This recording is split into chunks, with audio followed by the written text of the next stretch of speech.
PPT बनता है, ये बात बता दिया था। अच्छा, अब मुझे एक और बात बताओ, सबसे पहला नेम टेस्ट बताओ, सबसे पहला नेम टेस्ट हमने कौन सा करा था? सबसे पहला नेम टेस्ट कार्बोनेट के अंदर कोई, अरे ऐसे सोचना तू, कार्बोनेट के अंदर ऐसा कोई नेम टेस्ट था? नहीं। हमें इतना पता है कि कार्बोनेट के अंदर नहीं था, सल्फाइड के अंदर था। यस, कौन सा था? सल्फाइड वाले के अंदर कौन सा था? Sodium nitroprusside. किस कलर की पीपीटी आई थी? Purple violet. अरे हाँ ना बोलो भाई। अच्छा एक बात बताओ, पर्पल वॉयलेट आता था या ब्राउन पीपीटी आता था? ब्राउन पीपीटी फिर कहां आता था?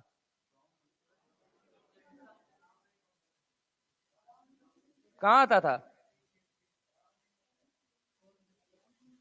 अमाइडो इमीडो कॉम्प्लेक्स, समझे? टेस्ट ऑफ केटायन बे गधा। अब भूल गए, घोल घाल के पी लिए 2 दिन के अंदर। हाँ, वह ब्राउन पीपीटी कहां बताए थे? Amido इमीडो complex. NH3, NH3 दे या NH4 प्लस दे? अमोनियम आयन दे या NH3 गैस दे? दोनों के लिए, समझ रहे हो? अमाइडो इमीडो कॉम्प्लेक्स, निजलस रिएजेंट K2HgI4 इन बेसिक मीडियम, समझे? तो थोड़ा बहुत पीपीटी आपके दिमाग में घूमनी चाहिए यार। गिन के 10 गो पीपीटी बताइए, 10 गो पीपीटी भी नहीं याद रख सकते हो तो फिर क्या याद रखोगे? बाबा जी का है क्या याद रखोगे बताओ? 4-5 गो गिन के रिएक्शन है, वो भी नहीं याद हो रहा है तुमसे। अब इससे इजी नहीं सॉल्ट एनालिसिस को बनाया जा सकता भाई, बना के देख लेना, मान जाऊंगा। इसके बाद अब सुनो मेरी बात को, दूसरी बात मैं तुमसे कहता हूं। चलो ये तो बात हो गई, सोडियम नाइट्रोप्रोसाइड आयन के साथ हम टेस्ट करते हैं तो किस कलर की पीपीटी आती है? पर्पल कलर की। ऑर्गेनिक वाले कहते हैं कि पर्पल कलर की होती है, इनऑर्गेनिक वाले कहते हैं पर्पल और वायलेट दोनों होती है, ठीक है। अब हम आ जाते हैं, एनसीईआरटी में 2 जगह लिखा हुआ है, मैं पहले बता दे रहा हूं। अब इसके बाद से हम आ गए थे किसके अंदर? नाइट्राइट। नाइट्राइट के लिए भी ब्राउन रिंग टेस्ट होता है, ध्यान नहीं रखना है, नहीं पूछेगा, कभी नहीं पूछेगा, जीवन में नहीं पूछेगा तुमसे। सुनो तो नाइट्रेट के लिए, नाइट्राइट के लिए एक और मैंने बताया था, ग्रेस इलॉस्वेट टेस्ट। क्या बोला था? सल्फेनिलिक एसिड +1 नेप्थाइलमीन क्या बनाता है? Red azo die. डाई की जब जब बात की जाएगी, कितनी dye? Red azo, orange, yellow. Orange और येलो कहां दी गई है? अमीन। लेकिन रेड एजो कहां दिया गया? सॉल्ट। ठीक है, तो ये तीनों डाई में से कोई एक डाई पूछ सकता है। आगे आ जाओ, मुझे एक बात बताओ। अच्छा एक बात बताओ, HNO2 क्या होता था उस रिएक्शन के अंदर, उस मैकेनिज्म के अंदर HNO2 का क्या होता है? ये बहुत बड़ी बात है। क्यों? क्योंकि ये बात अगर तुमको पता रहेगी तो तुमको सेंडमियर में भी मदद मिलेगी, तुमको पूरे अमीन के चैप्टर में मदद मिलेगी। तो सबसे पहली चीज मैं आपसे पूछता हूं, बताओ HNO2 क्या होता है? HNO2 क्या करता है? सेल्फ आयोनाइजेशन से क्या जनरेट होता है? NO+। अरे आना बोलो भाई। अगर HNO3 ले लेता तो क्या जनरेट होता? NO2+। अरे आना, पक्की बात है। अच्छा एक बात तो, NO2 को पानी में डालोगे तो क्या बनेगा? क्या बनेगा? NO+ HNO3 यानी क्या बनेगा? 25। पक्की बात है। अच्छा एक बात तो, NO2 के अंदर बॉन्ड एंगल कितने का होता है बताना जरा? 134 डिग्री। क्या दोनों बॉन्ड लेंथ सेम होती है क्या? यस सर, दोनों बॉन्ड लेंथ सेम होती है। क्या दोनों बॉन्ड सेम होते हैं क्या? यस, दोनों बॉन्ड भी सेम होते हैं। अरे हाँ ना, कोऑर्डिनेट कोवेलेंट दोनों तो सेम ही है, और बॉन्ड लेंथ भी सेम है। क्यों? रीजन बताओ। Due to resonance. किसकी वजह से? रेजोनेंस।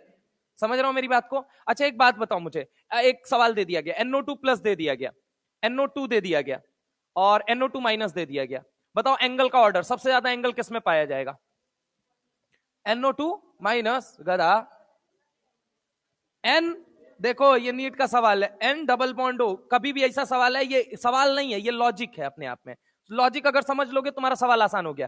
ये जो सवाल मैं बताने जा रहा हूं, इस सवाल का सवाल से कोई लेना देना नहीं है, ऑलरेडी नीट के अंदर पूछा जा चुका सवाल है। इसके पीछे का कंसेप्ट सुनना जो तुम्हारी मदद करेगा कभी भी एंगल पूछेगा तो। देख एंगल पूछेगा तो जनरली वो तेरे को उलझाएगा NO2 वाले में, अदरवाइज तुम आराम से करते हुए निकल जाओगे, साइड एटम सेंट्रल एटम ये सब देखो के निकल जाते हो। मेन प्रॉब्लम कहां पे आती है? जब ऐसे सवाल फंस जाते हैं, जब ऐसे सवाल आइसो इलेक्ट्रॉनिक वाले कभी भी वो फंसाए, सॉरी आइसो स्ट्रक्चरल वाले या आइसो एलिमेंटल वाले अगर कभी सवाल फंसाए तो क्या करना है? NO2 है, NO2+ है, NO2- है। देख, N डबल बॉन्ड हो, कोऑर्डिनेट बॉन्ड हो, डबल बॉन्ड हो, कोऑर्डिनेट बॉन्ड हो, डबल बॉन्ड हो, कोऑर्डिनेट बॉन्ड हो, इतना तो कॉमन है भाई, सब में कॉमन है।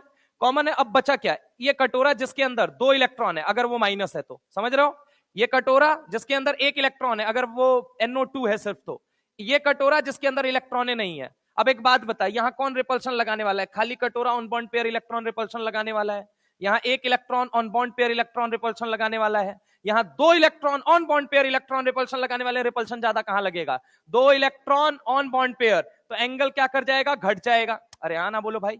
अब अगर मैं तुमसे बात करता हूं, एक बात तो ये वाला आ जाओ, इस वाले केस में हमने क्या बोला था? 1 इलेक्ट्रॉन है, क्या उससे तो कम ही रिपल्शन लगाएगा? बोला है ना, तो उससे तो ज्यादा एंगल पाया जाएगा। ये बात कंफर्म है या नहीं कंफर्म है? अब आ जाओ तीसरे नंबर पे, तीसरे नंबर पे आ जाओ।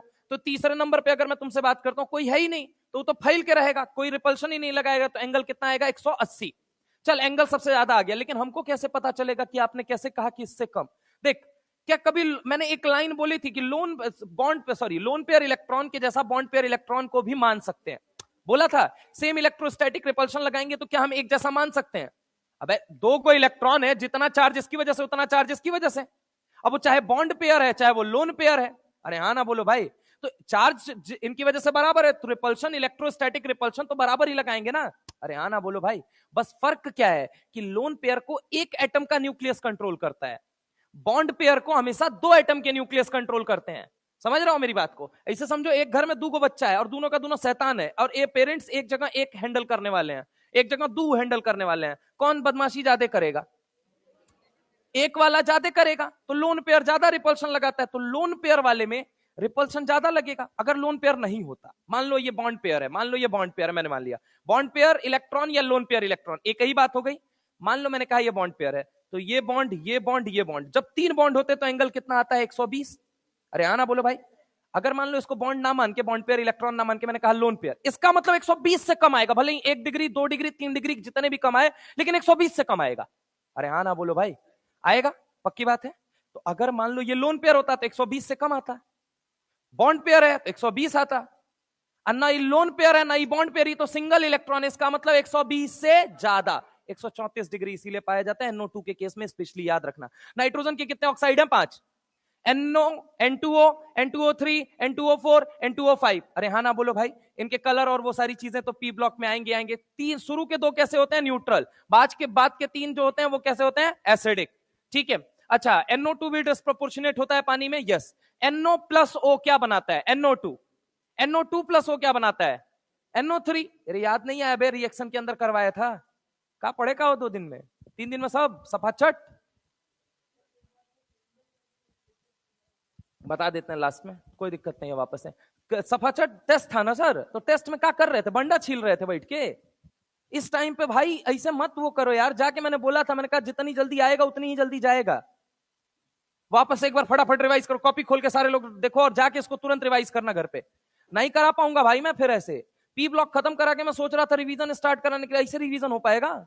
ऐसे ना हो पाएगा फिर रिवीजन। एक दिन एक चैप्टर अपना खत्म करो 2 घंटा के अंदर फटाफट से, और इतना मेहनत से उसको याद करवाया था यार तुम लोगों को।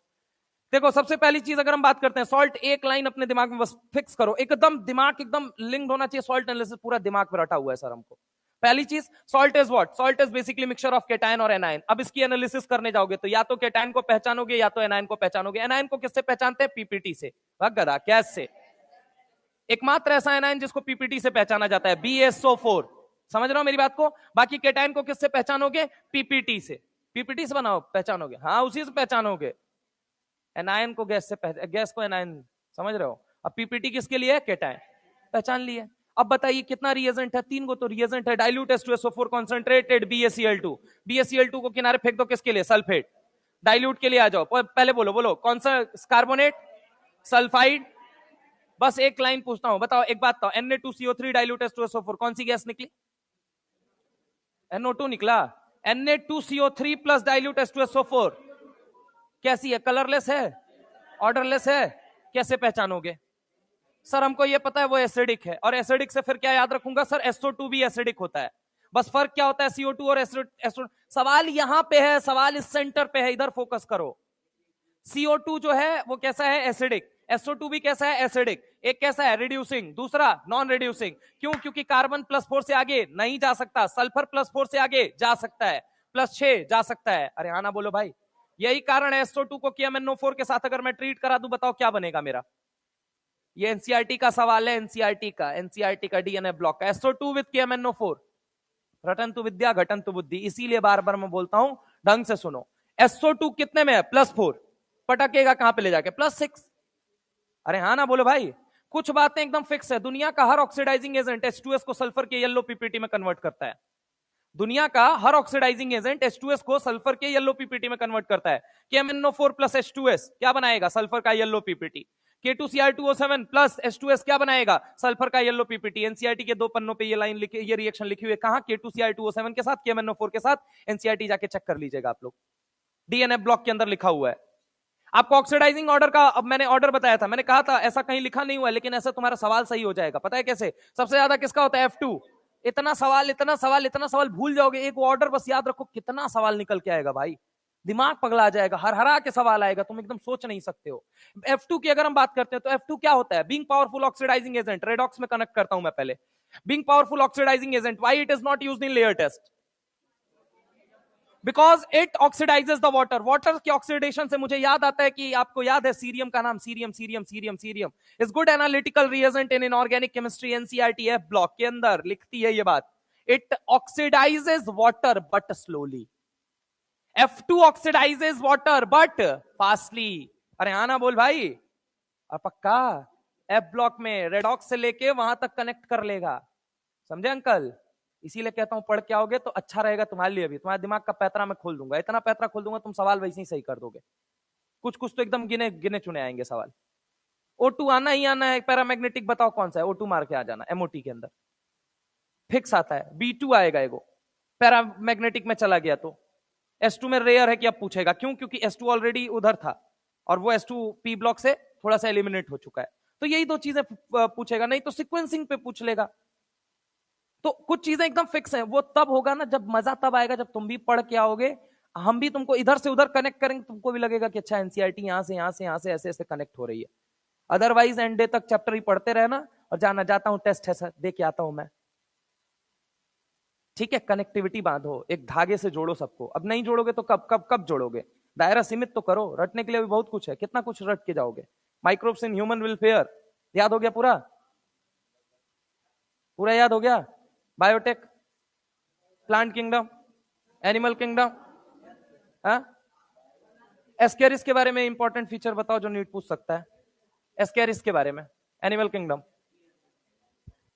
हाँ बताओ इसके बारे में क्या यूनिक फीचर है जो एनसीईआरटी पूछ सकता है अपने से?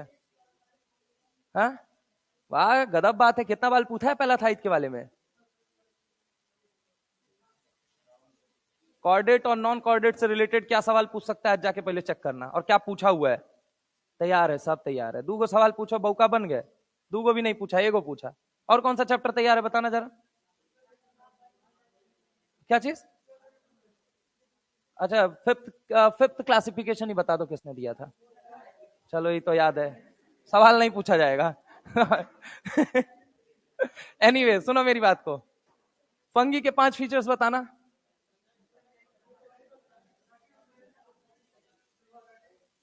न्यूट्रिशन पूछ चुका, अब आगे आओ। ऑटोट्रॉपिक हेट्रोट्रॉपिक 9th में पूछा जाता था।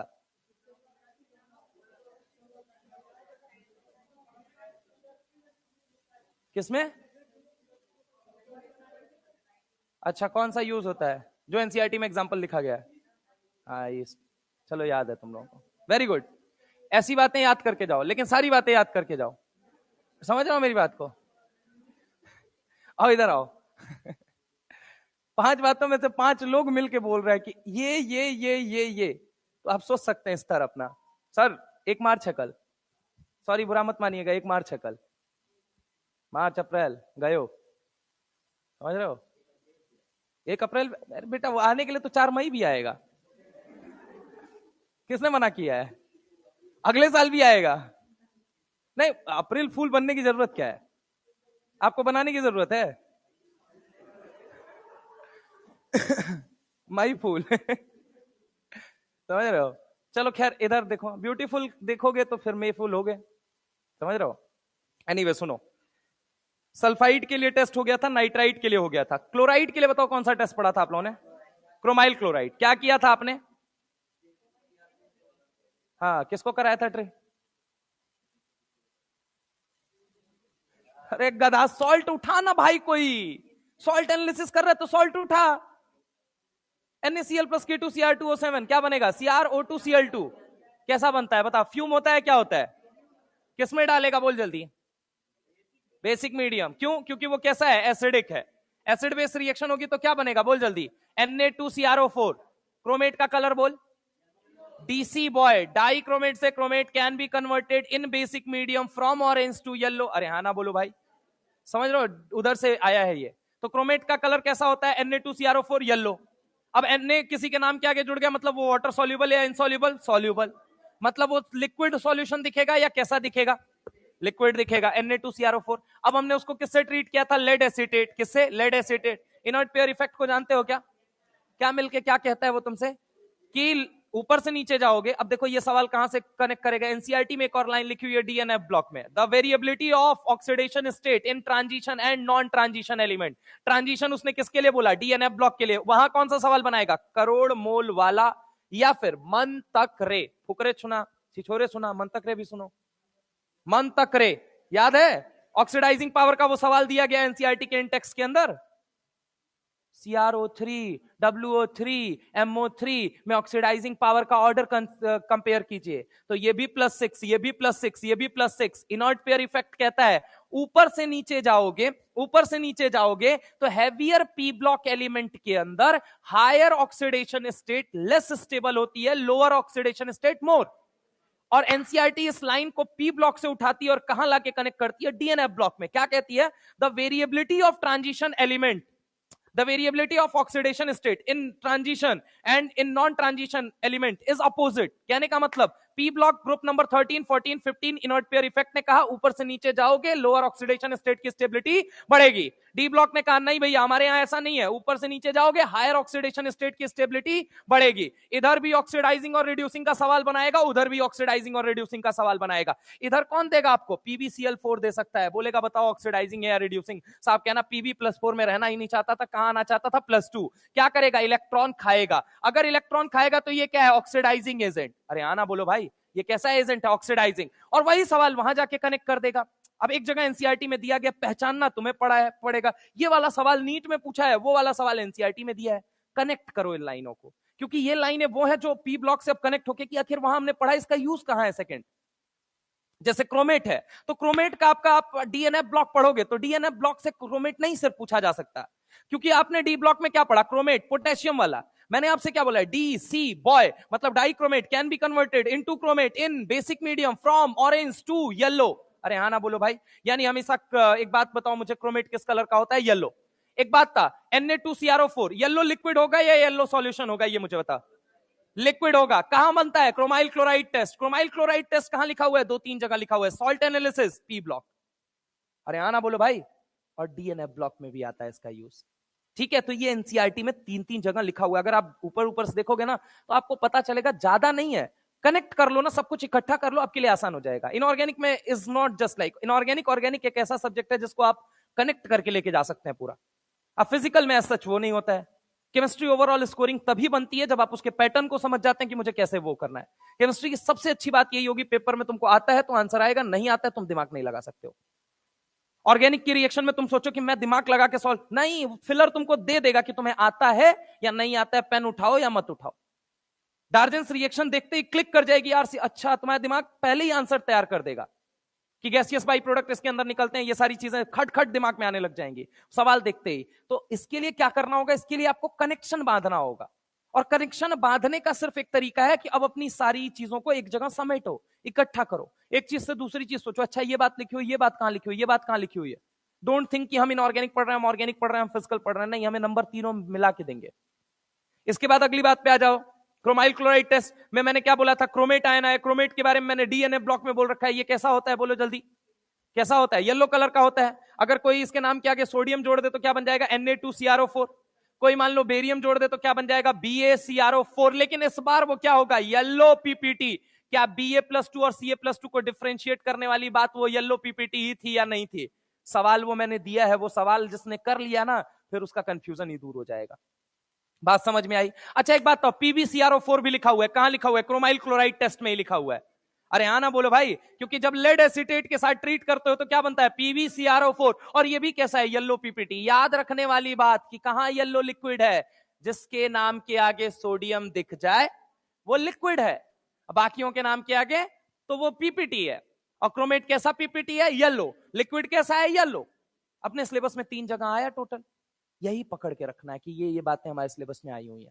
अगली बात पे आ जाते हैं। चलो ये तो बात हो गई। इसके बाद क्रोमाइल क्लोराइड टेस्ट हमने कर लिया था। क्रोमाइल क्लोराइड टेस्ट के बाद ब्रोमाइड आयन और आयोडाइड आयन के लिए मैंने क्या बोला था? कौन सा टेस्ट? Layer test. क्या बोला था? Layer test. लेयर टेस्ट का पहला सवाल कहां से निकालेगा? पीरियोडिक टेबल से। पहला सवाल पीरियोडिक टेबल से नहीं, मैं तुमको एक एक करके दिखाता हूं।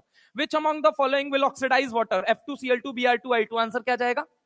F2। क्या? F2। दूसरा सवाल, Cl2 और Br2 के साथ क्या होता है? P ब्लॉक में चला गया है तो क्या होता है? डिस्प्रपोर्शनेट। क्या होता है? डिस्प्रपोर्शनेट। क्या बनेगा? HBr plus HOBr, HCl plus HOCl। अरे हाँ ना बोलो भाई। डिस्प्रपोर्शनेशन की जब बात आती है मेरे मन में, तो मेरे मन में क्या क्या ख्याल आना चाहिए? Cl2 हाँ या ना? Br2 हाँ या ना? मैग्नेट आयन या पर मैग्नेट आयन? मैग्नेट या पर मैग्नेट? मैग्नेट। मैग्नेट भूल गए? इसी में बताया था, इसी में disproportionation can be shown by. भूल गए?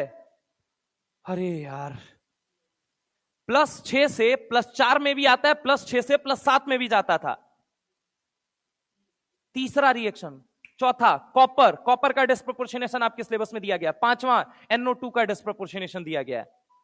यही 5 डिस्प्रपोर्शनेशन पूछेगा। समेटो, समेटोगे, आसान बनेगी चीजें। अच्छा, F2 कितना पावरफुल, इतना पावरफुल ऑक्सीडाइजिंग एजेंट है कि जिस मीडियम में रिएक्शन करता है उस मीडियम से ही ऑक्सीजन निकलवा देता है। जो पानी से ऑक्सीजन निकलवा दे उसे फ्लोरीन कहते हैं। अच्छा बताइए, पानी से ऑक्सीजन, फ्लोरीन जो है वो पानी से ऑक्सीजन निकलवाएगा तेजी से या स्लोली स्लोली? स्लोली स्लोली या तेजी से?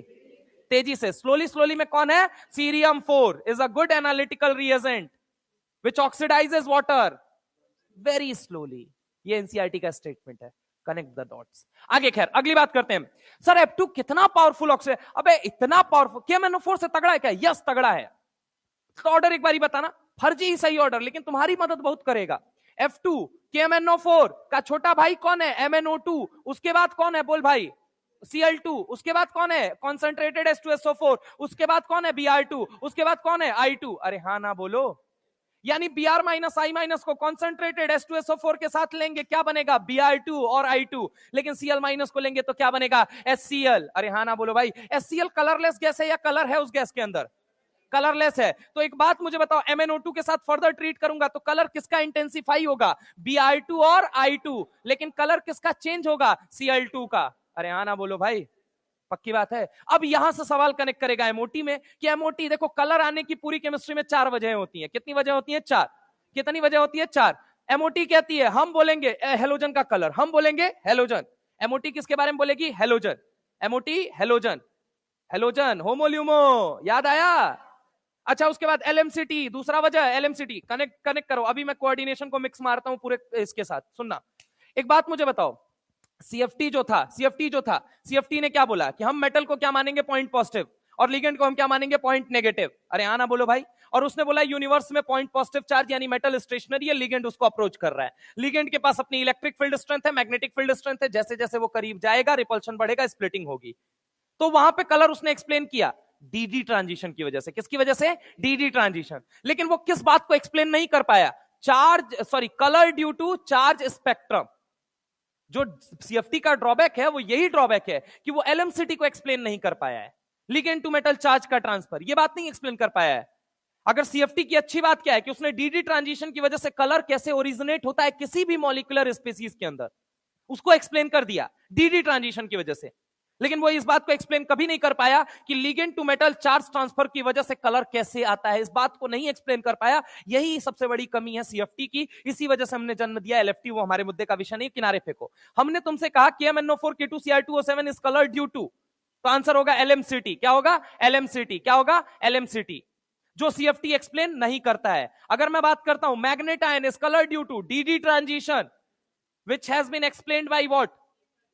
Crystal field theory. क्या मेरी बात समझ में आई? Halogens are colour due to what? MOT, HOMO LUMO transition. अरे आना बोलो भाई। और एक होता है एफएफ के बारे में पूछेगा नहीं, बस एक बात याद रखना, वो भी अब तक याद रखना था, अब टेस्ट सीरीज खत्म होगी, भूल जाना। GD+3 के बारे में वो टेस्ट सीरीज के अंदर सवाल डाला जाता है, वरना एफएफ कभी नहीं पूछा जाएगा। सवाल इन्हीं 3 के इर्द गिर्द रहेगा, कभी ना कभी कलर में इन्हीं 3 के इर्द गिर्द रहेगा। बस इनको पढ़ के जाइए। मैग्नेट, इधर मैग्नेट को पढ़ लीजिए, पर मैग्नेट को पढ़ लीजिए, डाइक्रोमेट को पढ़ लीजिए, और इधर पढ़ लीजिए आप। इनका कलर तो याद भी नहीं रखना है, इनका सॉल्ट एनालिसिस में बस वही काम आता है, वो Br2। F2 का देखो काम ही नहीं आएगा तुमको, कलर तो पूछेगा ही नहीं। Br2, Cl2 और I2 का पूछ सकता है, तो इनका तीनों का सॉल्ट एनालिसिस के अंदर अपन कवर कर ही रहे हैं। आप देखेंगे मेजर ऑफ दी चीजें जो पूछी जा रही है ना आपसे एग्जाम के अंदर, वो आपको बहुत आसान लगेंगी, लेकिन वो तब आसान लगेंगी जब बेटा पढ़ के आओगे। नेक्स्ट टाइम पे आप लोग पीरियोडिक टेबल, मैंने आपको बोला है, पढ़ के आए हो तुम लोग? पक्का पढ़ के आए हो ना?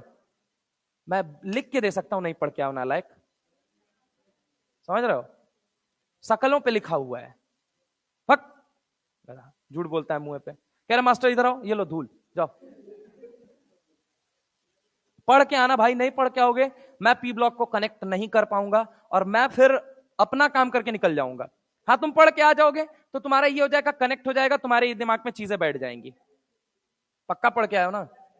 ठीक है, तब जो लोग पढ़ के आए तब बढ़िया यार, तुम ही बांध पाओगे। मैं बता रहा हूं तुम्हारे लिए इजी होगा चैप्टर, अदरवाइज इजी नहीं होगा चैप्टर। समझ रहा हो मेरी बात को? ये पहली चीज। दूसरी चीज, अब इसके बाद अगर हम बात करते हैं तो हमने क्या क्या बात किया था? क्रोमाइल क्लोराइड हो गया था।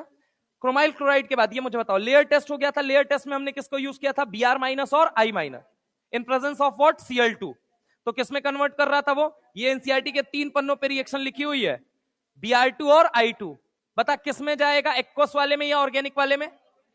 हाइड्रोकार्बन में क्या लिखा गया है कि पोलर डिसॉल्व इन पोलर। तो Br2 और I2 कैसा होता है? Non polar.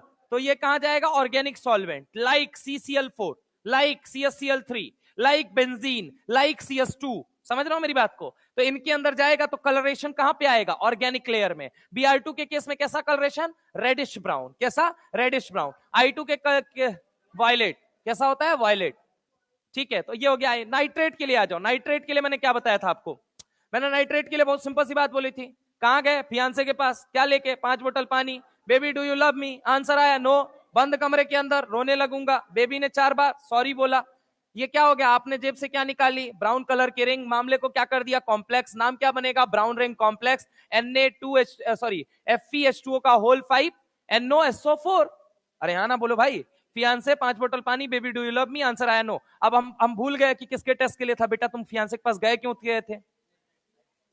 ठीक है, तो थोड़ा सा वो होके सोच सकते हो, लेकिन हाँ कुल मिला जुला के नंबर मिल जाएगा। समझ रहे हो? सोचो ऐसा, मतलब सोचो। ठीक ठीक ठीक ठीक, कम ऑन। मतलब सोचो ऐसा जिससे तुम्हारा फायदा हो। ऐसी चीजें बिल्कुल मत सोचो जिससे तुम्हारा नुकसान हो। अभी अपार्ट फ्रॉम सब्जेक्ट, मतलब इसको बहुत ज्यादा भी मत सोच लेना। 2 दिन तक सोए रहोगे अगले, तुमको ही पता है क्यों, है ना? आ जाओ इधर, आ जाओ, एग्जाम इंपॉर्टेंट है बेटा। आओ कम ऑन, आओ इधर आओ। अब हम आगे चलते हैं। देखो भाई, सुनो सुनो सुनो सुनो। अगर हम तुमसे बात करते हैं, एक और बात मुझे बताओ। चलो ये तो हो गया नाइट्रेट के बाद। अच्छा सल्फेट के लिए एक बात कर ली थी। अच्छा एक बात बताओ, केटायन में, केटायन में एक बात मुझे बताओ, कितने तरह के टेस्ट हैं? 2। अच्छा ग्रीन, एक बात मुझे बताओ, ग्रीन फ्लेम के साथ ब्लू सेंटर जहां पे देखने को मिलता है वो कौन सा आयन है? Cu+2, Cu+2 ion. अच्छा एक बात बताओ, Ba+2 के केस में कैसा कलर है? Apple green. Ca+2 के केस में ब्रिक रेड। अच्छा Sr+2 के केस में क्रिम्सन रेड। ठीक है, ये क्या था? Flame test. दूसरा क्या था? Borax bead test. इधर ध्यान देना है, बोरेक्स बीट जब मैं पढ़ाऊंगा इधर आएगा भी। बोरेक्स बीट जब आएगा इधर ध्यान देना है, ठीक है? अब मुझे एक बात मुझे बताओ, एक बात मुझे बताना। चलो ये तो बात हो गई। बोरेक्स बीट टेस्ट के बाद आ जाओ आप उसके अंदर, कोबाल्ट नाइट्रेट, वो सब अपना देखते रहना, वो मैं नहीं रिवाइज कर रहा, वो आप एक बार देखना जरूर। मैं कह रहा हूं, मैं वो एक बार देख के जाना, है ना? मैंने बताया था कहीं पिंक रेजिड्यू बनता है, कहीं टेनॉइड ब्लू बनता है, कहीं ग्रीन बनता है। वो कहां बनता है, कौन सा आयन है, वो मुझे नहीं पता। COO.metal.O है, COO.metal.O है, COO.metal.O है। 3 मेटल है, निकल, जिंक और Mg। अरे आना बोलो भाई। उसके बाद से हम आगे आ जाते हैं, किसमें आ जाते हैं? वेट टेस्ट के बाद से हम वेट टेस्ट में आ जाते हैं। ठीक है, वेट टेस्ट की अगर हम बात करते हैं, कितने ग्रुप में केटायन को डिवाइड किया गया है? 6। जीरो ग्रुप में किसे पढ़ोगे? NH4+।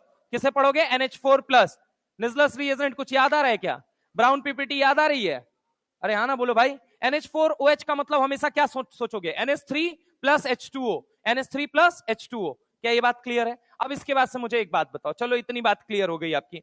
अब मुझे एक बात बताओ, Pb+2 कौन से ग्रुप का केटायन है? ग्रुप 1। ग्रुप 2 में कौन कौन आता है?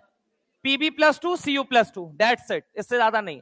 ग्रुप नंबर 3 में Al+3, Fe+3। ग्रुप नंबर 4 में Ni+Zn+2। ग्रुप नंबर 5 में Ba+2, Ca+2। ग्रुप नंबर 6 में Mg+2। अरे हाँ ना बोलो भाई।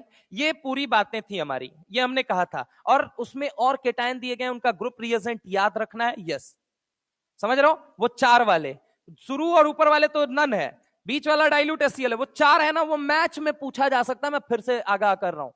और आपको केटायन सबको ध्यान रखना है, लेकिन जो केटायन की इन डेप्थ स्टडी है वो सिर्फ ये जो गिवन केटायन जो मैंने आपको बताया है, जितना मैंने मार्क करा है, सिर्फ यही पढ़ के जाना है।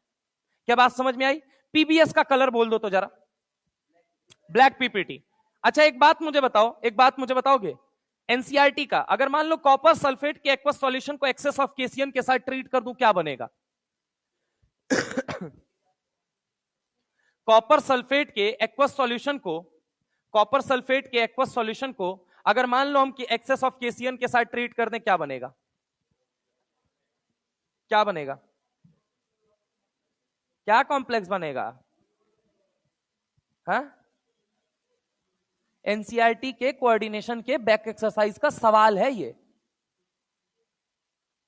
यहां पे कराया, और एक बार नहीं कराया, दो दो बार कराया आपको।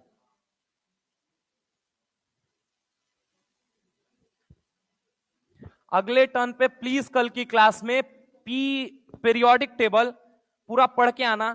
पीरियोडिक टेबल पढ़ के आओगे तो मैं रिवाइज करा पाऊंगा यार, मैं पूरा पीरियोडिक टेबल यहां पे रिवाइज करा दूंगा। एक बार मेरा सिलेबस डन होने दो बस, ज्यादा नहीं, मुझे 4 दिन और चाहिए, बस 4 दिन में मैं अपना कंप्लीट कर लूंगा। उसके बाद से फिर मैं रिवीजन मोड पे, सॉल्ट एनालिसिस का रिवीजन नहीं कराऊंगा, पहले बोल दे रहा हूं। पीरियोडिक पी ब्लॉक का नहीं कराऊंगा, क्यों? क्योंकि वो यही करो, अभी करो। अभी मैंने बहुत अच्छे से कराया, इससे अच्छा मैं करा ही नहीं सकता। जितना मैंने फेफड़ा निकालना था मैंने निकाल दिया है अपना। पिछले 2 लेक्चर को उठा के देख लो, सॉल्ट एनालिसिस जो गधा है जिसको कुछ नहीं आता उसको भी रट जाएगा अगर वो ईमानदारी से कर ले तो। मतलब उसको पढ़ने जैसा नहीं कराया। अब वापस तुम कहोगे कि वापस मेहनत करो, तो वो वापस मेहनत नहीं हो पाएगी भाई। पी ब्लॉक में वापस कहोगे मैं नहीं कर पाऊंगा। आई कैन डू मेहनत in periodic table, chemical bonding, coordination, DNA block. वापस एक दिन आएंगे, एक एक दिन लगा लगा के लेक्चर लपेट देंगे सब कुछ, तो वो कर सकते हैं। अब ये कहोगे कि सर वापस कराओ सर, तो फिर बेटा तुम ही ढोलक बजाते रहो, पंचवर्षीय योजना तुम्हारी होगी, हमारी नहीं है। हमको नए सेशन के बारे में सोचना है अपने। ठीक है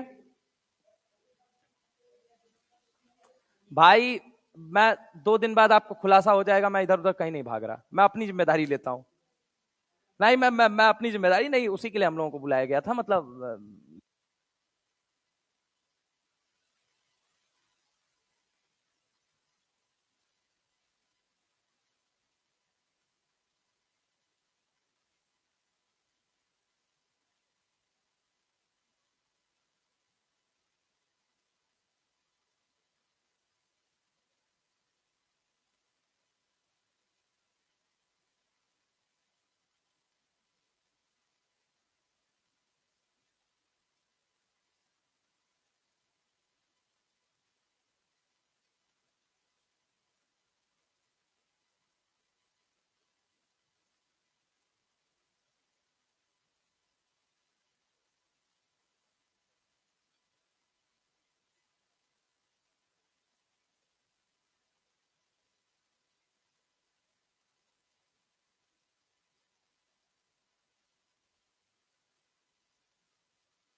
इधर सुनो मुद्दे की बात।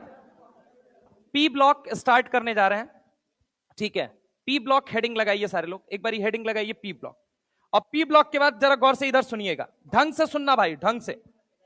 मैं कौन सा, अच्छा Mg+2, अच्छा ठीक है अभी करा देते हैं, इधर आओ। देखो कंपाउंड्स ऑफ बोरॉन, वो उस दिन नहीं कराया था, अच्छा हाँ तुम लोग, चलो कोई ना, आ जाओ इधर आ जाओ। कंपाउंड्स ऑफ बोरॉन में देखो, देखो भाई तुमको हम एक बात बताते हैं, सिर्फ सुन लो कंपाउंड्स ऑफ बोरॉन के अंदर क्या क्या पढ़ना है। पहले पहले सुन लो, पहले सुन लो, दिमाग में पहले पिक्चर बनाओ, पढ़ो मत, पहले पिक्चर बनाओ। B2S6 पहले क्या पढ़ना है, कॉपी के किनारे कहीं लिखो, तुम कहीं लिखो, बोलते रहना है बार बार कि हमें क्या पढ़ना है, आज पढ़ के आज अंतिम बार पढ़ो, इसके बाद सिर्फ सवाल सॉल्व करना। रफ कॉपी पिछवा पिछवा पिछवा, एगो पेपर निकालो जिसमें अपना शॉर्ट नोट्स कुछ कुछ बनाते चलो, यहीं पे रटोगे कैसे तुम लोग, वो हम देख रहे हैं बेटा कितना रट के आए हो। लिखो B2S6, पहला B2S6, देख बेटा दूसरा देख, दूसरा B3N3S6, दूसरा सवाल बनाएगा इससे, B3N3S6, B2S6 B3N3S6, B3N3S6, तीसरा सवाल, तीसरा सवाल तुझसे बनाएगा S3BO3, तीसरा सवाल S3BO3, तीसरा सवाल S3BO3, चौथा सवाल बोरेक्स, चौथा सवाल बोरेक्स, चौथा सवाल बोरेक्स, चौथा सवाल बोरेक्स। और सच बताऊं उसके बाद शुरू हो जाएगा ग्रुप 14। ये चार चीजें तुमको पढ़नी है। अब कोई कहेगा इनर्ट पेयर इफेक्ट ऑलरेडी पढ़ा चुका हूं, बैक बॉन्डिंग ऑलरेडी पढ़ा चुका हूं, ब्रिज बॉन्डिंग ऑलरेडी करा चुका हूं, समझ रहे हो, उससे सवाल भी नहीं आएगा, सवाल अगर आना होगा तो B2S6 से आ जाएगा जो अभी बताएंगे, और नहीं तो इनर्ट पेयर इफेक्ट। अब गौर से इत्मीनान से सुनना, ग्रुप नंबर 13 में क्या पढ़ना है, बाकी सारी चीजें ग्रुप नंबर 13 की मैंने आपको करा रखी हैं। एटॉमिक रेडियस का ऑर्डर करा रखा है, ग्रुप नंबर, अब पीरियोडिक टेबल, मेरा जो नोट्स है ना उसमें जो मैंने डाला है उसमें सब लिखा हुआ है, इसीलिए मैं कह रहा हूं उसको पढ़ के आना, कल मैं वो मिक्स कर दूंगा कि पी ब्लॉक के साथ क्या रिलेटेड है। एटॉमिक रेडियस का ऑर्डर करवा रखा है, आईपी करवा रखी है, इलेक्ट्रॉन अफिनिटी करवा रखी है, इलेक्ट्रोनेगेटिविटी करवा रखी है, नेचर ऑफ ऑक्साइड करवा रखा है, इनर्ट पेयर इफेक्ट करवा रखा है, ब्रिज बॉन्डिंग करवा रखा है, बैक बॉन्डिंग करवा रखा है। सिर्फ बचा हुआ है तो कंपाउंड, एक्सक्लूसिवली जो पी ब्लॉक से सवाल बनेगा वो कंपाउंड वाला सवाल बनेगा। आइए एक एक करके डिस्कस करते हैं। सबसे पहली चीज याद रखिएगा कि ग्रुप नंबर 14 में सिर्फ तीन लोगों के बारे में पढ़ना है, CO, CO2 and carbides, CO, CO2 and carbides. Group number 13 में कितने लोगों के बारे में पढ़ना है, 4। कल जब ग्रुप नंबर 15 और 16 पढ़ाऊंगा वो भी अलग होगा, वो दोनों पैरेलल चलेंगे, इधर 15 इधर 16 चलेगा, समझ रहे हो, एक ही क्लास में 15 और 16 एक ही साथ खत्म होंगे। और आपको मैं बताऊंगा कि एग्जैक्ट सवाल कहां से बनेगा, आपको खुद को देख के लगेगा कि हाँ सर यही सवाल हमसे पूछा जा सकता है। कंप्लीट एनसीईआरटी ओरिएंटेड, एनसीईआरटी की एक एक बात तुमको समझ में आएगी अगर तुमने ढंग से सुन लिया तो अब सुनो, ग्रुप नंबर 13 में कितनी बातें अपने को टोटल जान के जानी है, 4। कितनी बातें, 4। B2S6 पहली, दूसरी B3N3S6, S3BO3, Na2B4O7.10H2O, जिसे हम क्या बोलते हैं, बोरेक्स। कितनी बातें पढ़नी है, 4। B2S6 इनऑर्गेनिक बेंजीन, दूसरे का नाम है इनऑर्गेनिक बेंजीन, पहला B2S6 इनऑर्गेनिक बेंजीन, तीसरा क्या पढ़ना है, ऑर्थोबोरिक एसिड। क्या पढ़ना है, ऑर्थोबोरिक एसिड। क्या पढ़ना है, ऑर्थोबोरिक एसिड। चौथी चीज क्या पढ़नी है आपको, बोरेक्स। क्या पढ़ना है, बोरेक्स। तो अगर हम बात करें ग्रुप 40, ग्रुप 13 कितने लोगों की कहानी है, 4। कितने, 4। कितने, 4। पहला बोल B2S6, दूसरा बोल इनऑर्गेनिक बेंजीन, तीसरा बोल S3BO3, चौथा बोल बोरेक्स। एक एक करके डिस्कस करते हैं, एक एक करके। आइए सबसे पहली चीज मैं स्टार्ट करता हूं यहां पे। देखो अगर मैं तुमसे बात करूं इसके अंदर क्या क्या पढ़ना है, intro, structure, preparation, use, cleavage, important reaction. 5 बातों में से कोई एक सवाल पूछेगा, सवाल इन्हीं 5 में से कोई एक है। या तो उसके इंट्रो या स्ट्रक्चर से रिलेटेड सवाल पूछ ले, या तो प्रिपरेशन से रिलेटेड सवाल पूछ ले, यूज से रिलेटेड सवाल पूछ ले, क्लीवेज से रिलेटेड सवाल पूछ ले, इंपॉर्टेंट रिएक्शन पूछ ले उसकी कि इंपॉर्टेंट रिएक्शन क्या है। एक एक चीज को सुनना, सटीक तरीके से सुनना। इंपॉर्टेंट रिएक्शन फिर भी मैं कहूंगा लीस्ट प्रायोरिटाइज करना, क्योंकि जो जिस सीक्वेंस में है ना ये इंपॉर्टेंट रिएक्शन लास्ट में पूछे जाने के चांस होंगे। पहला सवाल स्ट्रक्चर के इर्द गिर्द बनेगा, दूसरा प्रिपरेशन के इर्द गिर्द, तीसरा यूज के इर्द गिर्द, चौथा क्लीवेज के इर्द गिर्द, पांचवा इंपॉर्टेंट रिएक्शन के इर्द गिर्द बनेगा सवाल। बहुत एकदम क्लियर और बहुत ही आसान तरीके से इसको सुनिएगा। देख मेरे भाई होता क्या है, B2S6 बना किससे है, पहले ये सोच। तो 2 BS3 से, किससे मिलकर बना हुआ है, 2 BS3, एक BS3 दूसरा BS3, ये दोनों कंबाइन कर जाते हैं और कंबाइन करने के बाद क्या बना लेते हैं, बोलो जल्दी, B2S6 क्या बना लेते हैं, B2S6। अब देखो अगर मैं तुमसे बात करूं कि BS3 क्या है, तो मोनोमर है। क्या है बोलो जल्दी, मोनोमर। BS3 एक यूनिट है तो इसको हमने क्या बोला, मोनो, और यूनिट को हम क्या बोलते हैं, मर। तो BS3 प्लस BS3 कंबाइन होके क्या बनाते हैं, बताना जरा। BS3 प्लस BS3 क्या कंबाइन होके बनाते हैं, B2S6। ठीक है, तो ये मोनोमर होता है। अब आइए इसी के बारे में, कभी भी आपको BS3 दिखे वो हमेशा क्या बना लेगा, B2S6। हमेशा किस में कन्वर्ट मारोगे, B2S6। BS3 के बारे में मैं बस आपसे इतनी इंफॉर्मेशन चाहता हूं कि भाई बोरॉन का एटॉमिक नंबर कितना होता है, 5। कंफ्यूग्रेशन होती है 1s2 2s2 2p1। यही होता है या नहीं होता है, 1s2 2s2 2p1। अंदर वाला शेल गया भाड़ में, बाहर वाले शेल में कितने इलेक्ट्रॉन है, 2। p के अंदर कितने इलेक्ट्रॉन है बताना जरा, तो 1। क्या ये एक्साइट करके कितने इलेक्ट्रॉन भेज सकता है, ये मुझे बताओ। एक और भेज सकता है। कितने अनपेयर्ड इलेक्ट्रॉन आ गए, 3। उसके साथ अपने को क्या दिख रहा है, वेकेंट p ऑर्बिटल। क्या दिख रहा है, वेकेंट p ऑर्बिटल। बस इतनी सी बात आपसे मुझे चाहिए। अब मैं स्टार्ट करता हूं। देखो BS3 मिलके क्या बनाते हैं, B2S6। क्या बनाते हैं, B2S6। पहला सवाल, 3 सेंटर 2 इलेक्ट्रॉन बॉन्ड कितने हैं, इसको कहा जाता है 3 सेंटर। ऑलरेडी एक्सप्लेन कर चुका हूं, अब ये मत पूछना कि कैसे। ठीक है, बनाना बॉन्डिंग ये सब सब सब हो चुका है। 3 सेंटर कितने होते हैं, 1 2। कितने होते हैं बोलो जल्दी, 2। एक ऊपर वाला एक नीचे वाला, तो 3 सेंटर 2 इलेक्ट्रॉन बॉन्ड कितने हैं, 2। पहला सवाल यही है, पहला सवाल यही है। दूसरा सवाल सुनो, 2 सेंटर 2 इलेक्ट्रॉन बॉन्ड बताओ कितने हैं, तो 2 सेंटर 2 इलेक्ट्रॉन बॉन्ड इन्हें बोला जाता है। तो ये कितने हैं, 1 2 3 4। बस ये पहला सवाल है। पहला सवाल आपको ये ध्यान रखना है कि भाई 3 सेंटर 2 इलेक्ट्रॉन कितने होते हैं, 2। और 2 सेंटर 2 इलेक्ट्रॉन कितने होते हैं, 4। दूसरा पॉइंट सुनो, पहला तो ये हो गया कि B2S6 जो होता है BS3 कंबाइन करके क्या बनाता है, B2S6। और B2S6 के बारे में क्या पूछा जा सकता है, 3 सेंटर 2 इलेक्ट्रॉन और 2 सेंटर 2 इलेक्ट्रॉन। सवाल ये है, सवाल ये है आपका, ये क्वेश्चन है, ये क्वेश्चन है। ठीक है, ये क्वेश्चन है। आगे हम आ जाते हैं, NaH प्लस BS3। सिंपल सी बात है, सोडियम NaH दे, LiLH4 दे, NaBH4 दे, इनमें से तीनों में से कुछ भी दे दे। क्या बोला मैंने, NaBH4 LiLH4 NaH। मेटल का काम है लाइफ में इलेक्ट्रोपॉजिटिव बने रहना, तो सामने वाले के सर पे क्या जाएगा, नेगेटिव। अरे जाएगा या नहीं जाएगा। अगर Na प्लस बन के टूटेगा तो H माइनस बन के टूटेगा। बोरॉन के पास कटोरा खाली है, मैं तेरी भर दूंगा, अटैक करेगा या नहीं करेगा, ये बता। अरे करेगा या नहीं करेगा, क्या बन जाएगा बोल जल्दी, NaBH4। क्या बन जाएगा बोल भाई, NaBH4। क्या बन जाएगा, NaBH4। अरे हाँ ना बोलो भाई, NaBH4। अच्छा एक बात तो, LiH दे या LiLH4 दे, NaH दे या NaBH4 दे, समझ रहे हो मेरी बात को। LiLH4 बहुत जबरदस्त रिड्यूसिंग एजेंट होता है। संसार के सारे C+O बॉन्ड को किसमें कन्वर्ट करने की हिम्मत रखता है, CH2OH में। किसमें, CH2OH में। अच्छा एक बात बताओ, acid halide aldehyde ketone, acid halide aldehyde ketone, सिर्फ 3 को कौन रिड्यूस करता है बोलो जल्दी, NaBH4। कौन, NaBH4। NaBH4 सिर्फ 3 को रिड्यूस करता है, LiLH4 सबको रिड्यूस करता है। अरे हाँ ना बोलो भाई, किसको नहीं करता है LiLH4, ये बताओ। डबल और ट्रिपल, उसको भी कौन कर देता है, मोदी जी। समझ रहे हो, सबका साथ सबका सत्यानाश, सॉरी सबका साथ सबका विकास। NiPT की प्रेजेंस में H2 के साथ ले लो, मोदी जी उनको कहा जाता है पूरी ऑर्गेनिक केमिस्ट्री का। जो मिलता है सबको भाई साहब निपटा देते हैं तुरंत। महाराष्ट्र से कोई मिला उसको निपटा देंगे, बिहार से कोई मिला उसको निपटा देंगे, लाडला लाडला बोल बोल के, समझ रहे हो। ठीक है, तो अब एक बात तुमको बताते हैं, H2NiPT दिख जाए, कहना केमिस्ट्री का मोदी जी है। ऐसा कोई है नहीं, ऐसा कोई सगा नहीं जिसको इसने ठगा नहीं। समझ रहा हूं मेरी बात को, इतना गजब है। मतलब जो मिलता है इसके साथ, राहों में चलते मुलाकात हो गई अमीन से, कहता है आओ तुमको खोपचम ले चलता हूं, तुमको भी रिड्यूस करता हूं। अल्कीन भाई साहब मिले, कहता है तुमको भी, अल्काइन तुमको भी। LiLH4 इतना तगड़ा ऑक्सीडाइजिंग एजेंट है। ऑक्सीडाइजिंग है या रिड्यूसिंग एजेंट है, रिड्यूसिंग है रे गधा। समझ रहा है मेरी बात को, रिड्यूसिंग है, समझ रहे हो। CJP जिंदाबाद, CJP जिंदाबाद, केमिस्ट्री जनता पार्टी यार। कॉलिंस जॉन्स पाइरिडियम क्लोरोक्रोमेट, भूल गए क्या, CJP हमारी पार्टी है वो, CJP समझ रहे हो। Collins Johns पाइरिडियम chlorochromate, KMNO4 K2Cr2O7 इसके फ्री एजेंट, ये ऑक्सीडेशन करने का काम करते हैं। टॉलेंस फ्री एजेंट, बेंडिक को सिट्रेट सुहाना लगता है, फेलिंग्स को टाट्रेट दीवाना लगता है, पल भर में कैसे बदलता है टॉलेंस। पूरा ऑक्सीडेशन वाला, पूरा ऑक्सीडाइजिंग एजेंट बोल गया भाई मैं।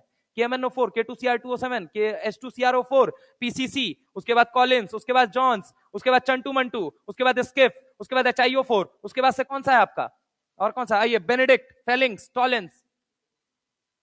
अरे हाँ ना बोलो भाई, जिसमें भी टॉलेंस किसको करता है, बेनेडिक्ट को सिट्रेट, डीसी फटी, याद आया, फेलिंग्स को में टाट्रेट, और बीसी बेनेडिक्ट में सिट्रेट। सॉल्यूशन है ना भाई, CuSO4 दोनों में कॉमन होता है, चेक करना।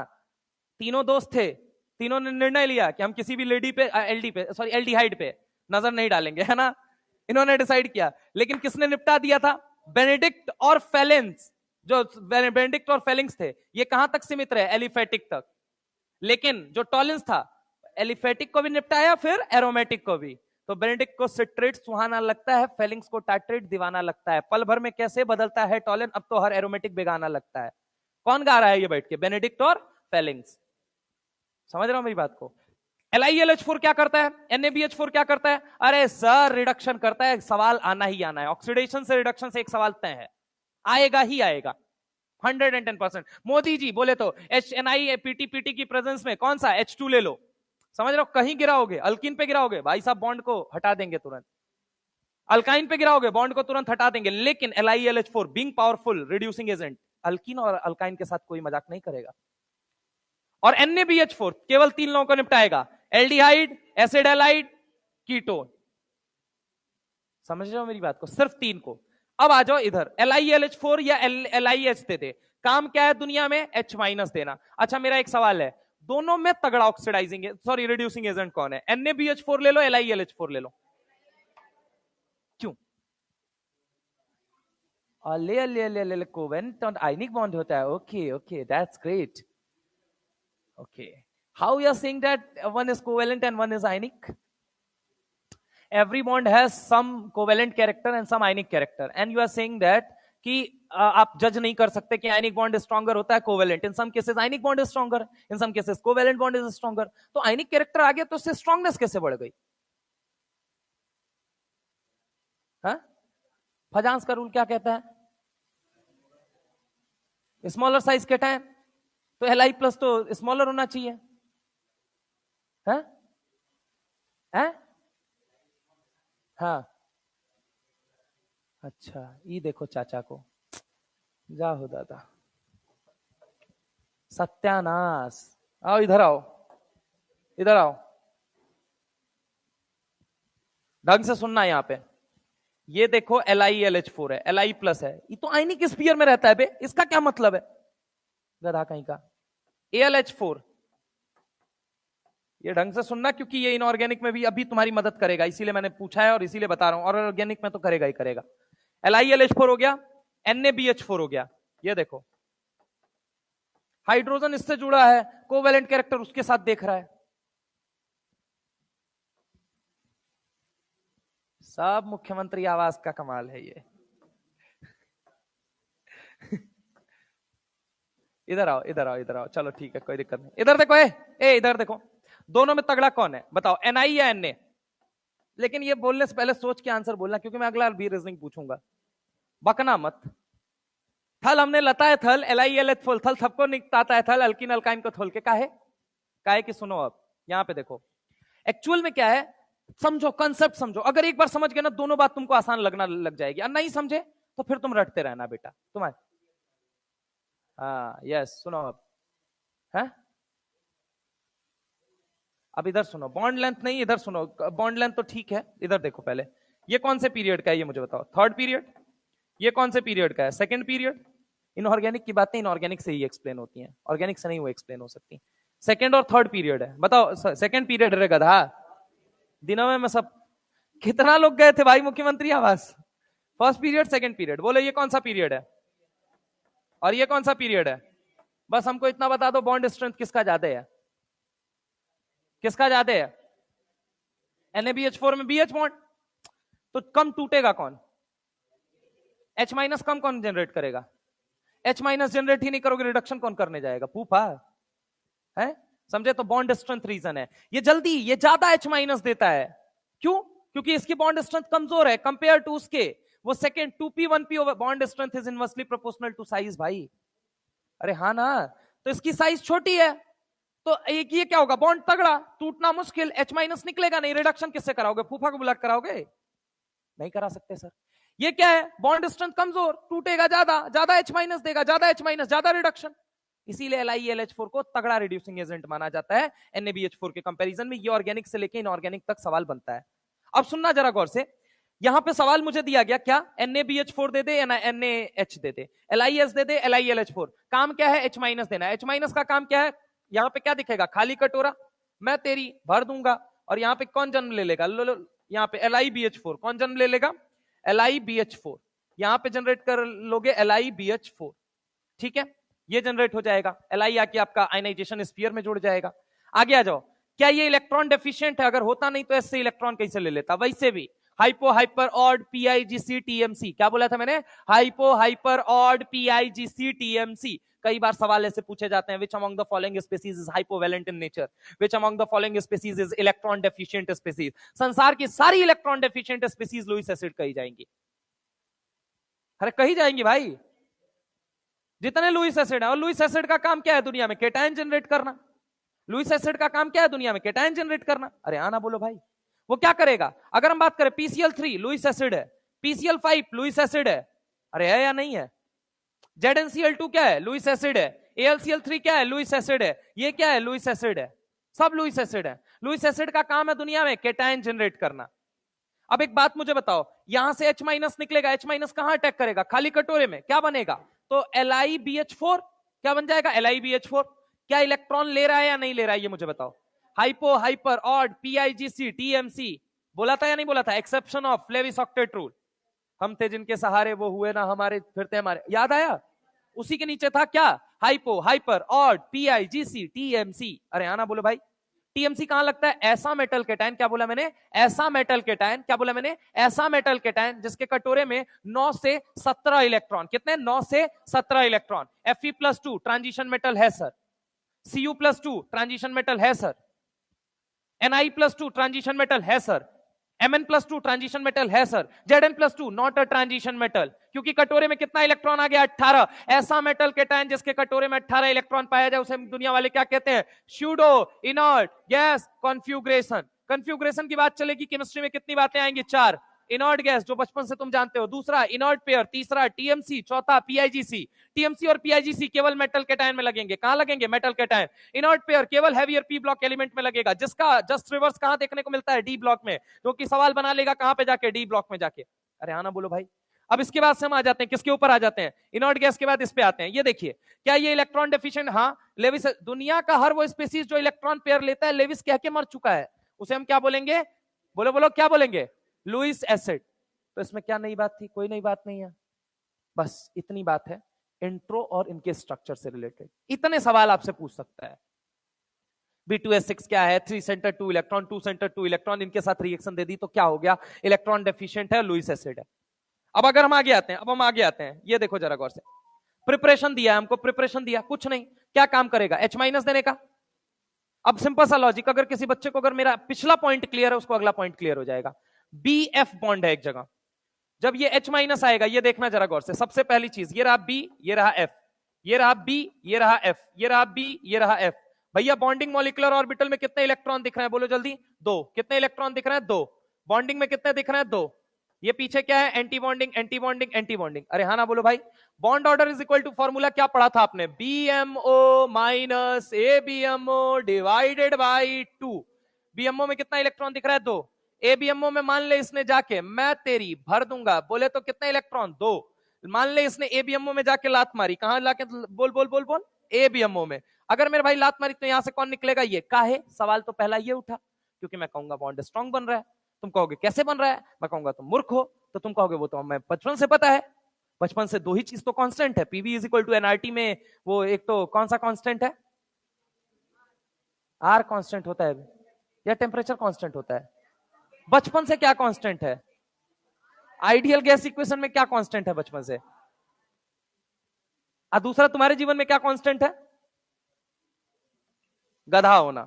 इधर आओ, H माइनस, क्यों ऐसा क्यों हुआ, अरे भाई BF बॉन्ड है, सेकंड पीरियड ओवरलैपिंग है, BH बॉन्ड है, second period first period overlapping है, बता कौन सा बॉन्ड स्ट्रॉन्गर है, 2p2p या 2p1p, तो कौन सा बनेगा, तो BF3 में H माइनस जब अटैक करेगा तो BH3 बनेगा, BS3 जैसा कुछ एग्जिस्ट भी करता है तो क्या बनाता है वो? अबे अभी तो बोला था, क्या बनाता है? भाई इसे कान वान खोल ओल के रखो यार, वरना साफ हो जाएगा। पी ब्लॉक है ये, पल्ले ही नहीं पड़ेगा। समझ लोगे तो आसान लगेगा, याद फिर भी रखना पड़ेगा, क्योंकि तुम इतने अच्छे श्रोता नहीं हो कि तुम सुन के सब कुछ समझ लो। तो तुमको याद रखना पड़ेगा। तो बोलो यार, तुम यहाँ भी B2S6 अभी बस बताया यार, के को पॉइंट बताया रे गधा, तीने को तो पॉइंट बताया, वो भी नहीं याद रख पा रहा है। इतना पॉइंट बता दे रहे हो क्या? हम नहीं बता रहे, हम तो सिलेबस बोल रहे हैं बेटा, तुमको नहीं याद है। बात ठीक है, कब तक ठीक रहेगी बात? नीट तक। इधर आओ, तो यहां पे क्या बन जाएगा? BS3। BS3 जैसा कुछ एग्जिस्ट करता नहीं है, क्या बना लेगा? B2S6। आ जाओ, अगला वाला सवाल तो तुम्हें देख के आंसर बोल देना चाहिए। सर LiLH4 का काम है H- देना। H- मुझे पता है कि B के साथ अच्छा बॉन्ड बनाएगा, तो क्या बन जाएगा? BS3। और BS3 जैसा कुछ एग्जिस्ट करता नहीं, तो ये क्या बन जाएगा? प्रिपरेशन भी खत्म। अब ढंग से देखे तो I2, ये एम्स का सवाल रहा है, I2 विथ NaBH4, ये वाला बताओ। देखो NaBH4 का मतलब क्या हो गया? इसका मतलब मैं क्या समझू? इसका मतलब मैं समझू BS3 प्लस H-। अरे आना बोलो भाई। H- यहां पे I के साथ जाएगा, क्या करेगा बताना जरा? क्या बनाएगा? क्यों बनाएगा H-? क्यों? सर साइज बहुत छोटी है, सर पे नेगेटिव चार्ज है, स्टेबल नहीं है, देना चाहेगा तुरंत। अरे आना बोलो भाई। यहां से ये इसने इसने इलेक्ट्रॉन किसको दिया? आई को। आई को अगर इलेक्ट्रॉन दिया तो यहां पे क्या बन गया? HI। क्या बन गया? HI। प्लस साथ में क्या कंबाइन हुआ? आप देखो कैसे बना, ये देखो आई था, ये था आई। एक बात तो, यहां पे कितने इलेक्ट्रॉन है? 2। नहीं, फ्री रेडिकल से थोड़ी प्रोसीड करेगी रिएक्शन। इधर देखो, एक बात तो, H के पास पूरा का पूरा पेयर ऑफ इलेक्ट्रॉन है, तो इसको क्या चाहिए? I- चाहिए या I+ चाहिए? ये मुझे I- या I+? I+। तो ये क्या कर दिया इसने? HI बना लिया। बचा क्या? I-। वो किसके साथ कंबाइन हो गया? NaI। बचा क्या अपना? BS3। BS3 जैसा कुछ होता नहीं है, तो वो क्या बना लेगा? B2S6। लेकिन वो प्रोडक्ट में लिखेगा कि यहां पे कौन सी गैस निकल रही है? H2। कौन सी गैस निकल रही है? H2। सवाल ये उठता है कि अब ये कैसे हुआ? क्या बचा हुआ है? HI बचा हुआ है तो, HI बचा हुआ है तो, जब HI टूटेगा तो क्या बनेगा? H+ और I-। अरे आना बोलो भाई। इधर से मान लो दूसरा मोल भी तो टूटेगा। अबे BS3 अकेले थोड़ी B2S6 बनाएगा, दूसरा मोल भी होगा कि नहीं होगा? तभी B2S6 बन रहा है ना। तो दूसरा वाला H- निकला, इधर से क्या निकला? H+। H+ और H- कंबाइन किए, क्या बना के निकल गए? H2। और ये क्या बन गया? NaI। और साथ में क्या बन गया? B2S6। तो हो सकता है वो आपसे ये H2 के बारे में पूछ ले सवाल, ये H2 के बारे में ये सवाल आपसे पूछ ले कि आखिर ये सवाल कैसे हुआ है। तो कुछ नहीं, BS3 प्लस H- था, H- गया, उसको इलेक्ट्रॉन दिया, HI बन के निकल आया, NaI बन के निकल आया। BS3 ने दूसरे वाले के साथ कंबाइन किया, B2S6 बना लिया।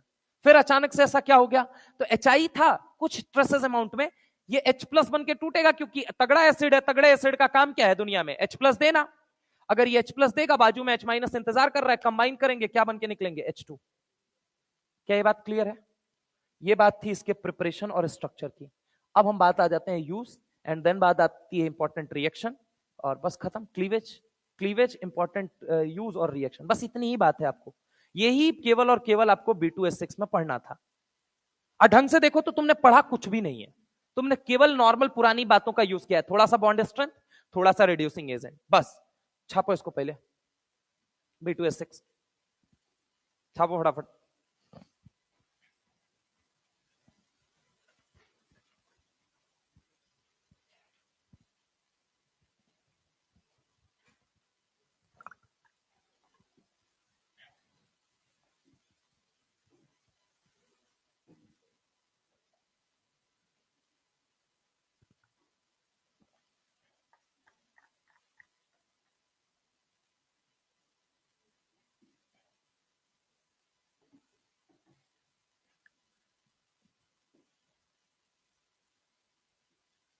संजय तुम तो मत ही करो यार, 250 नंबर आते हैं, समझो बात को।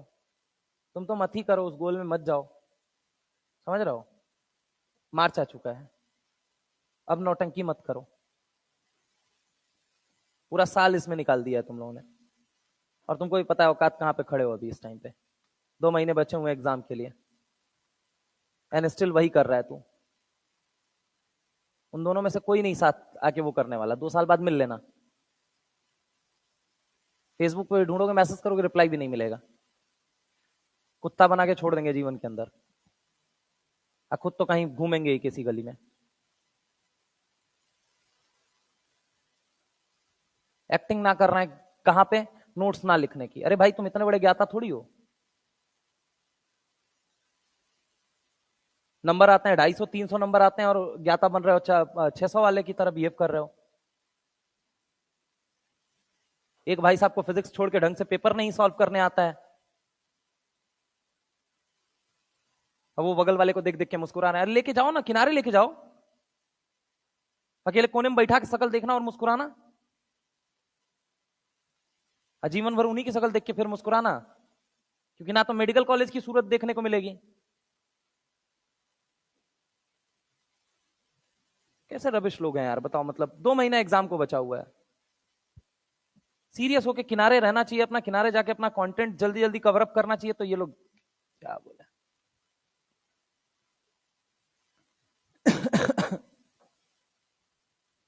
काम काम की बातें लिखो भाई, काम काम की बातें लिखो कम, दिमाग को समझाओ ज्यादा कि मैं लिख क्या रहा हूं।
सोच सोच के लिखिए, जो भी आप लिख रहे हैं एक बार खुद से बोल के लिखिए, तभी उसका फायदा हो पाएगा। लिखने का टाइम इसीलिए दिया जा रहा है, नोट्स बनाने के लिए टाइम नहीं दिया जा रहा है। एक बार मुंह से बोल के लिखिए, ताकि आप भूलेंगे तुरंत तुरंत अभी पूछ पाएंगे। बाद में जाके घर पे मुंह से बोल के लिखेंगे, उसका कोई बेनिफिट नहीं होगा।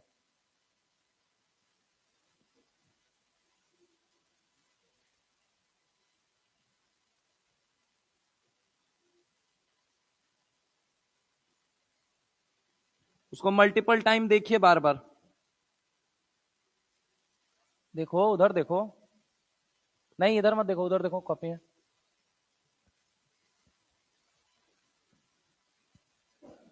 अब मजाक मत करो यार, बहुत कम टाइम है, नहीं समझ सकते। खत्म कर देता है ये टाइम लोगों को, और यही टाइम बना देता है। 60, 70, 80% जितनी प्रिपरेशन, देखो यहाँ 0% प्रिपरेशन है तब तो कुछ नहीं हो सकता तुम्हारा आला भला। लेकिन अगर तुम्हारा 50, 60, 70, 80 कितना भी है, यहीं से उठ सकते हो। यही यही वो टाइम फेज होता है। और सच बोला जाए, 70 से ज्यादा किसी का नहीं होता है, किसी का नहीं होता है। पूरा पढ़ के बैठा है, उसको आता है, लेकिन कहीं ना कहीं उसका मिसिंग होगा। रैंडम सवाल पूछोगे, ब्लैंक मारेगा। 30% तो सबको करना है। हाँ, किसी को 50 से करना है, किसी को 60 से करना है, किसी को 70 से करना है। कर कौन पाएगा?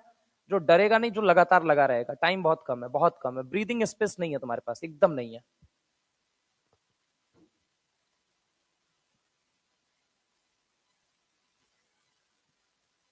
डन। ये रिड्यूसिंग एजेंट, ये ऑर्गेनिक में भी बड़ा यूज करेगा। इसके लिए याद रखना, सिर्फ 3 ग्रुप को ही रिड्यूस करता है। किसको किसको? Acid halide, aldehyde, acid halide, aldehyde, acid halide, aldehyde और कीटोन।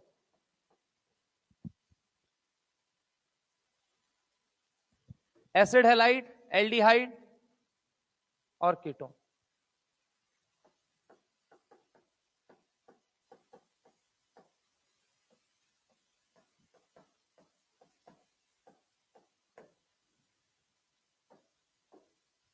एसिड हैलाइड, एल्डिहाइड और कीटोन।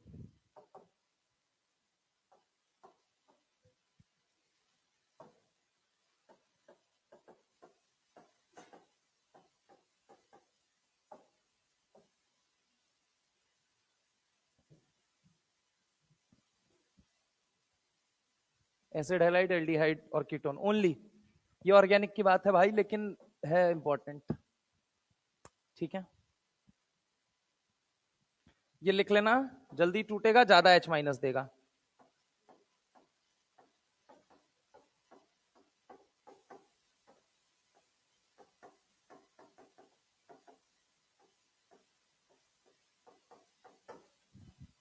ज्यादा H माइनस देगा। ठीक है, चले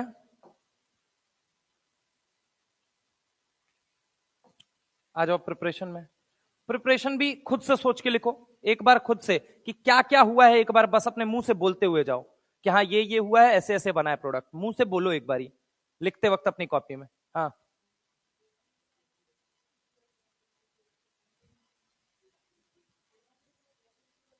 हाँ बिल्कुल है, क्योंकि BH3 और स्टेबल बॉन्ड बन सकता है।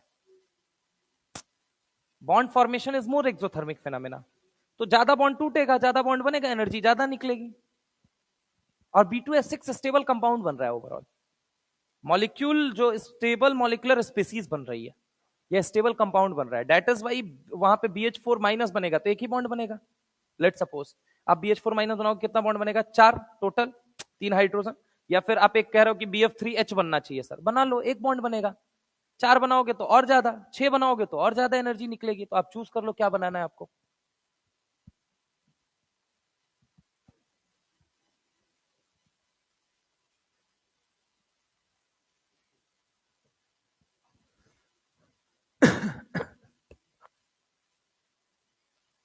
आप में से कितने लोग टॉप 10 में है कल वाले टेस्ट में?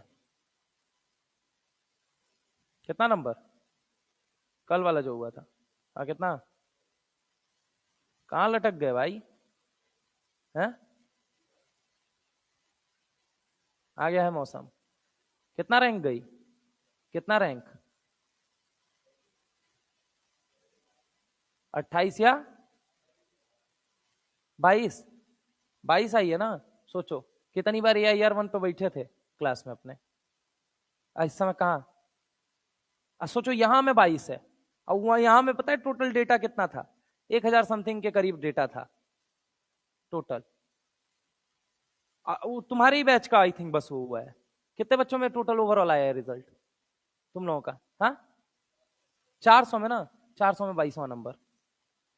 4 लाख में 2200 तो सोच सकता हूं मैं।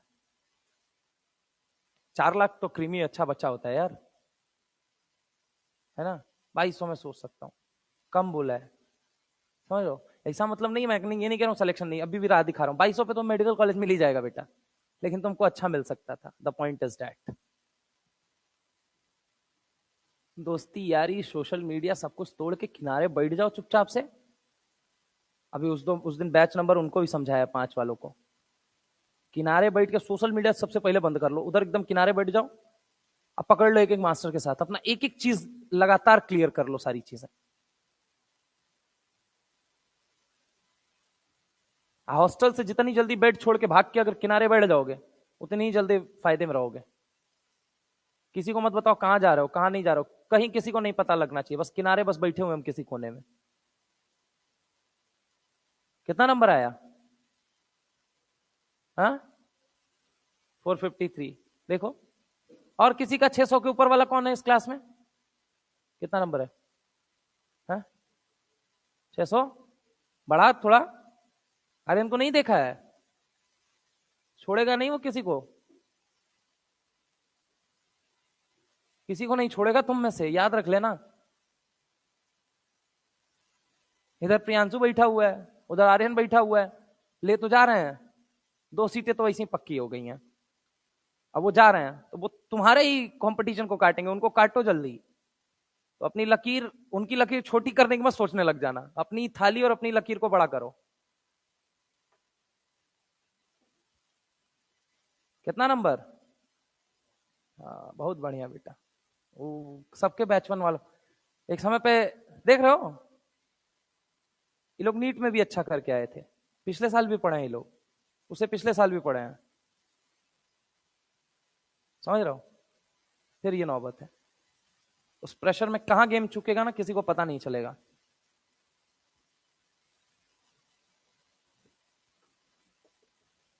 कितना नंबर आया भाई संजय बाजू वाले? हाँ हाँ हाँ।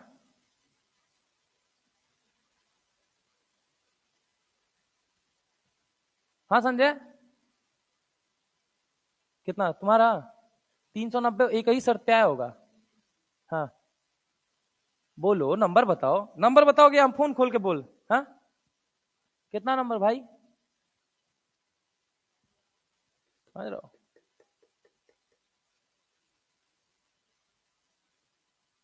खुद निकल के नंबर खुद बताएगा आपका। यहाँ बैठ के फिर मुस्कुरा रहे हैं, एक दूसरे का शकल देख, लड़का लड़का को देख के मुस्कुरा रहे हैं। बताओ दिन कैसा आ गया है।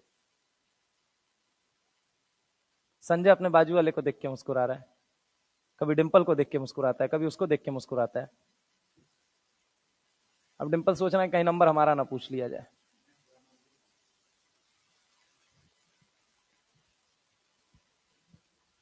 कल हम लोग बैठ के फ्लाइट में एक एक बच्चे का नंबर चेक कर रहे थे, किसका कितना नंबर आया, सबका लाइन से देखा कितना एवरेज नंबर आया। तुम लोगों को तो पता भी नहीं उस पर कितना हैवियर डिस्कशन चला।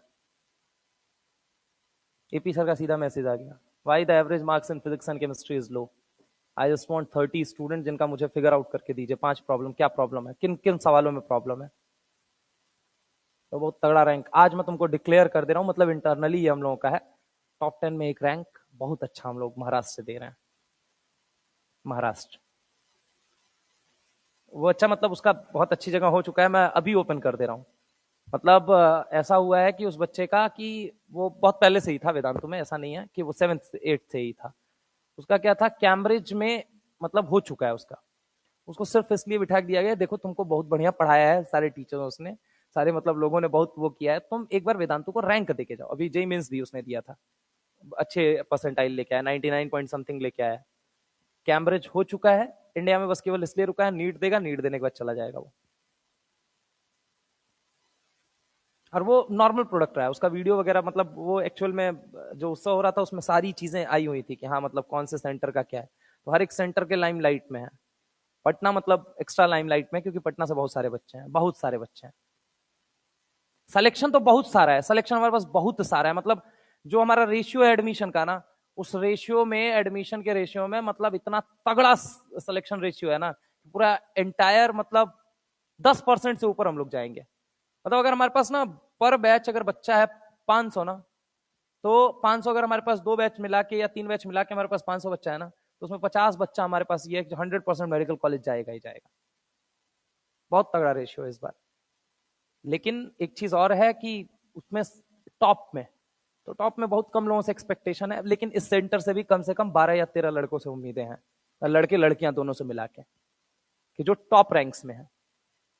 ऐश्वर ने अगर चाहा तो, उन लोगों का भी टेम्परामेंट ठीक रहा तो बहुत अच्छा मतलब रिजल्ट आएगा। इसलिए लगो, बैठो, नाम ऊपर पहुंचाओ, जो भी समस्या है ऊपर से सॉल्व हो जाएगी तुम्हारी। टेस्ट कराने का क्या लॉजिक है इतना? यही टेस्ट टेस्ट टेस्ट टेस्ट, पिछली बार यही टेस्ट टेस्ट था, मैं तुमको बताता हूँ, यही सिर्फ टेस्ट करा करा के, सिर्फ टेस्ट करा करा करके और काउंसलिंग कर करके उस बच्चे की, ऐसा कम से कम यहाँ से 13-14 बच्चा था जो बिना एडमिशन लिए, बस हमने लास्ट जैसे आए हुए थे ना, तो उसमें सिर्फ टेस्ट करा रहे थे हम। टेस्ट करा के जो अच्छा बच्चा था उसकी काउंसलिंग करो, काउंसलिंग करो, उससे बैठ के बात करो, क्या प्रॉब्लम है, कहाँ पे प्रॉब्लम। एक क्वेश्चन, 13-14 बच्चा इस चक्कर में हमको रिफंड करना पड़ा, हम खुशी खुशी किए भी, जा भाई तू बढ़िया है, निकल गया यार तू। तो इसलिए ये पकड़ो कॉर्नर अब, वरना 390 और 250 नंबर आएगा, फिर कहना है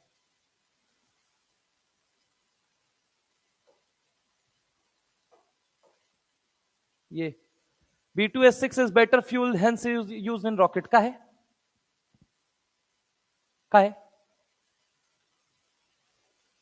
बेटर फ्यूल है तो रॉकेट में कहां यूज करोगे? देखो फ्यूल एफिशिएंसी की बात होती है, क्या होता है कि रॉकेट को जब जाना होता है ऊपर ना, तो उसको इतना ज्यादा मतलब ग्रेविटी के अगेंस्ट काम करके जाना है ऊपर की तरफ कि वो फ्यूल एफिशिएंसी जो होती है ना वो बहुत तगड़ी चाहिए। पेट्रोल हुआ, केरोसिन हुआ, तुमको पता है जो पेट्रोल यूज किया जाता है फ्लाइट्स के अंदर, फ्लाइट भी पेट्रोल पे चलती है, पता है कि नहीं? नहीं पता है? तो कैसे चलती है? इंजन बस चलाता रहता है उसको बे, इंजन को फ्यूल भी तो चाहिए, समझ रहे हो? तो वो जो पेट्रोल होता है वो बहुत ही हाईली रिफाइंड पेट्रोल होता है जिसकी फ्यूल एफिशिएंसी बहुत ज्यादा होती है।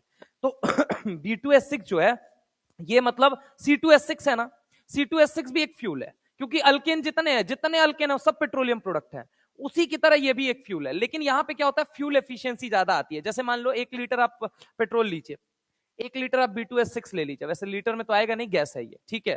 तो अगर हम बात करते हैं सेम लीजिए, तो सेम अगर जब आप देखेंगे फ्यूल एफिशिएंसी का रेशियो ना, तो B2S6 का ज्यादा आता है। और ये क्यों रिक्वायर्ड है? क्योंकि रॉकेट को ग्रेविटी के अगेंस्ट काम करके जाना है, इसलिए हम नॉर्मल फ्यूल वहां पे नहीं यूज कर सकते। दैट इज द रीजन हम B2S6 को एज अ फ्यूल यूज करते हैं। अब B2S6 को जब O2 के साथ जलाओगे तो यहां पे क्या बनेगा? B2S6 को O2 के साथ जलाओगे, आप एक बात बताओ, C2S6 को O2 के साथ जलाते हो तो क्या बनता है? CO2 प्लस क्या बनता है? क्या बनता है? Plus H2O। तो यहां पे भी क्या बनेगा? BO2 क्या बन जाएगा? BO2 मतलब बोले तो B2O4 बन जाएगा। B2O4 बनेगा या B2O3 बनेगा? B2O3 बनता है। क्या बनता है? B2O3 plus O2।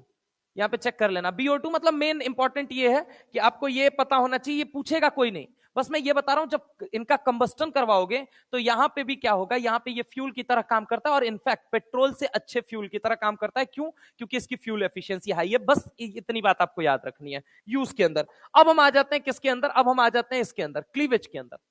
देखो क्लीवेज क्या होता है ना, B2S6। अब ये देखो ये सवाल कहां से रिलेट करेगा। अगर आप में से हाइड्रोबोरेशन ऑक्सीडेशन किसने किसने पढ़ा है? हाइड्रोबोरेशन रिडक्शन किसने किसने पढ़ा है? उसमें THF का नाम सुना होगा, टेट्राहाइड्रोफ्यूरान। अरे हाँ ना बोलो भाई। रिडक्शन ऑक्सीडेशन में कोई अंतर नहीं है, एक जगह H2O2 ले लो और एक जगह H2O ले लो, बस खत्म। अरे हाँ ना बोलो भाई, एक जगह H2O2 लेना और दूसरी जगह क्या लेना है? H2O, ठीक है। तो अब क्या होता है क्लीवेज, देखो क्लीवेज हमेशा समझना। क्लीवेज अगर मैं तुमसे बात करता हूं, काटना होता है। B2S6 है, अब B2S6 को मैं दो तरीके से काट सकता हूं, मैं 2 बार फिगर नहीं बनाऊंगा, एक ही बार समझा रहा हूं।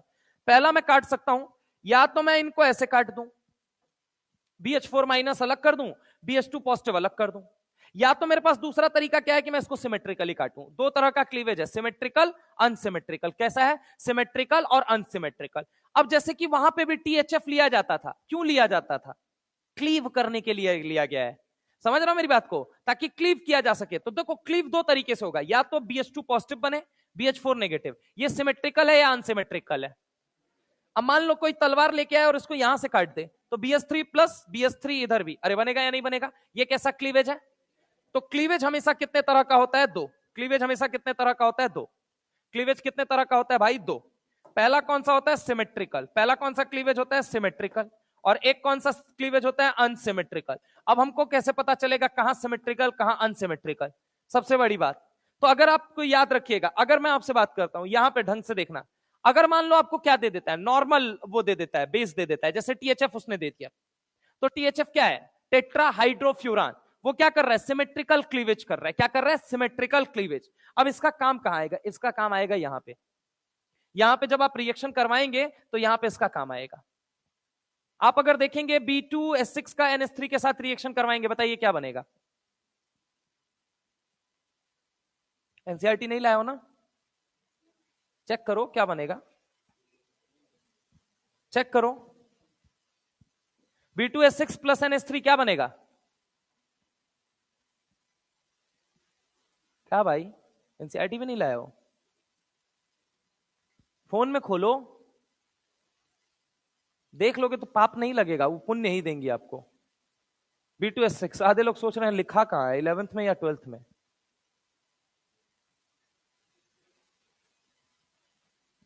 हमको भी नीट में चीज चाहिए, चैप्टर हमको नहीं पता है, सिलेबस भी नहीं पता है, लेकिन हमको चीज चाहिए।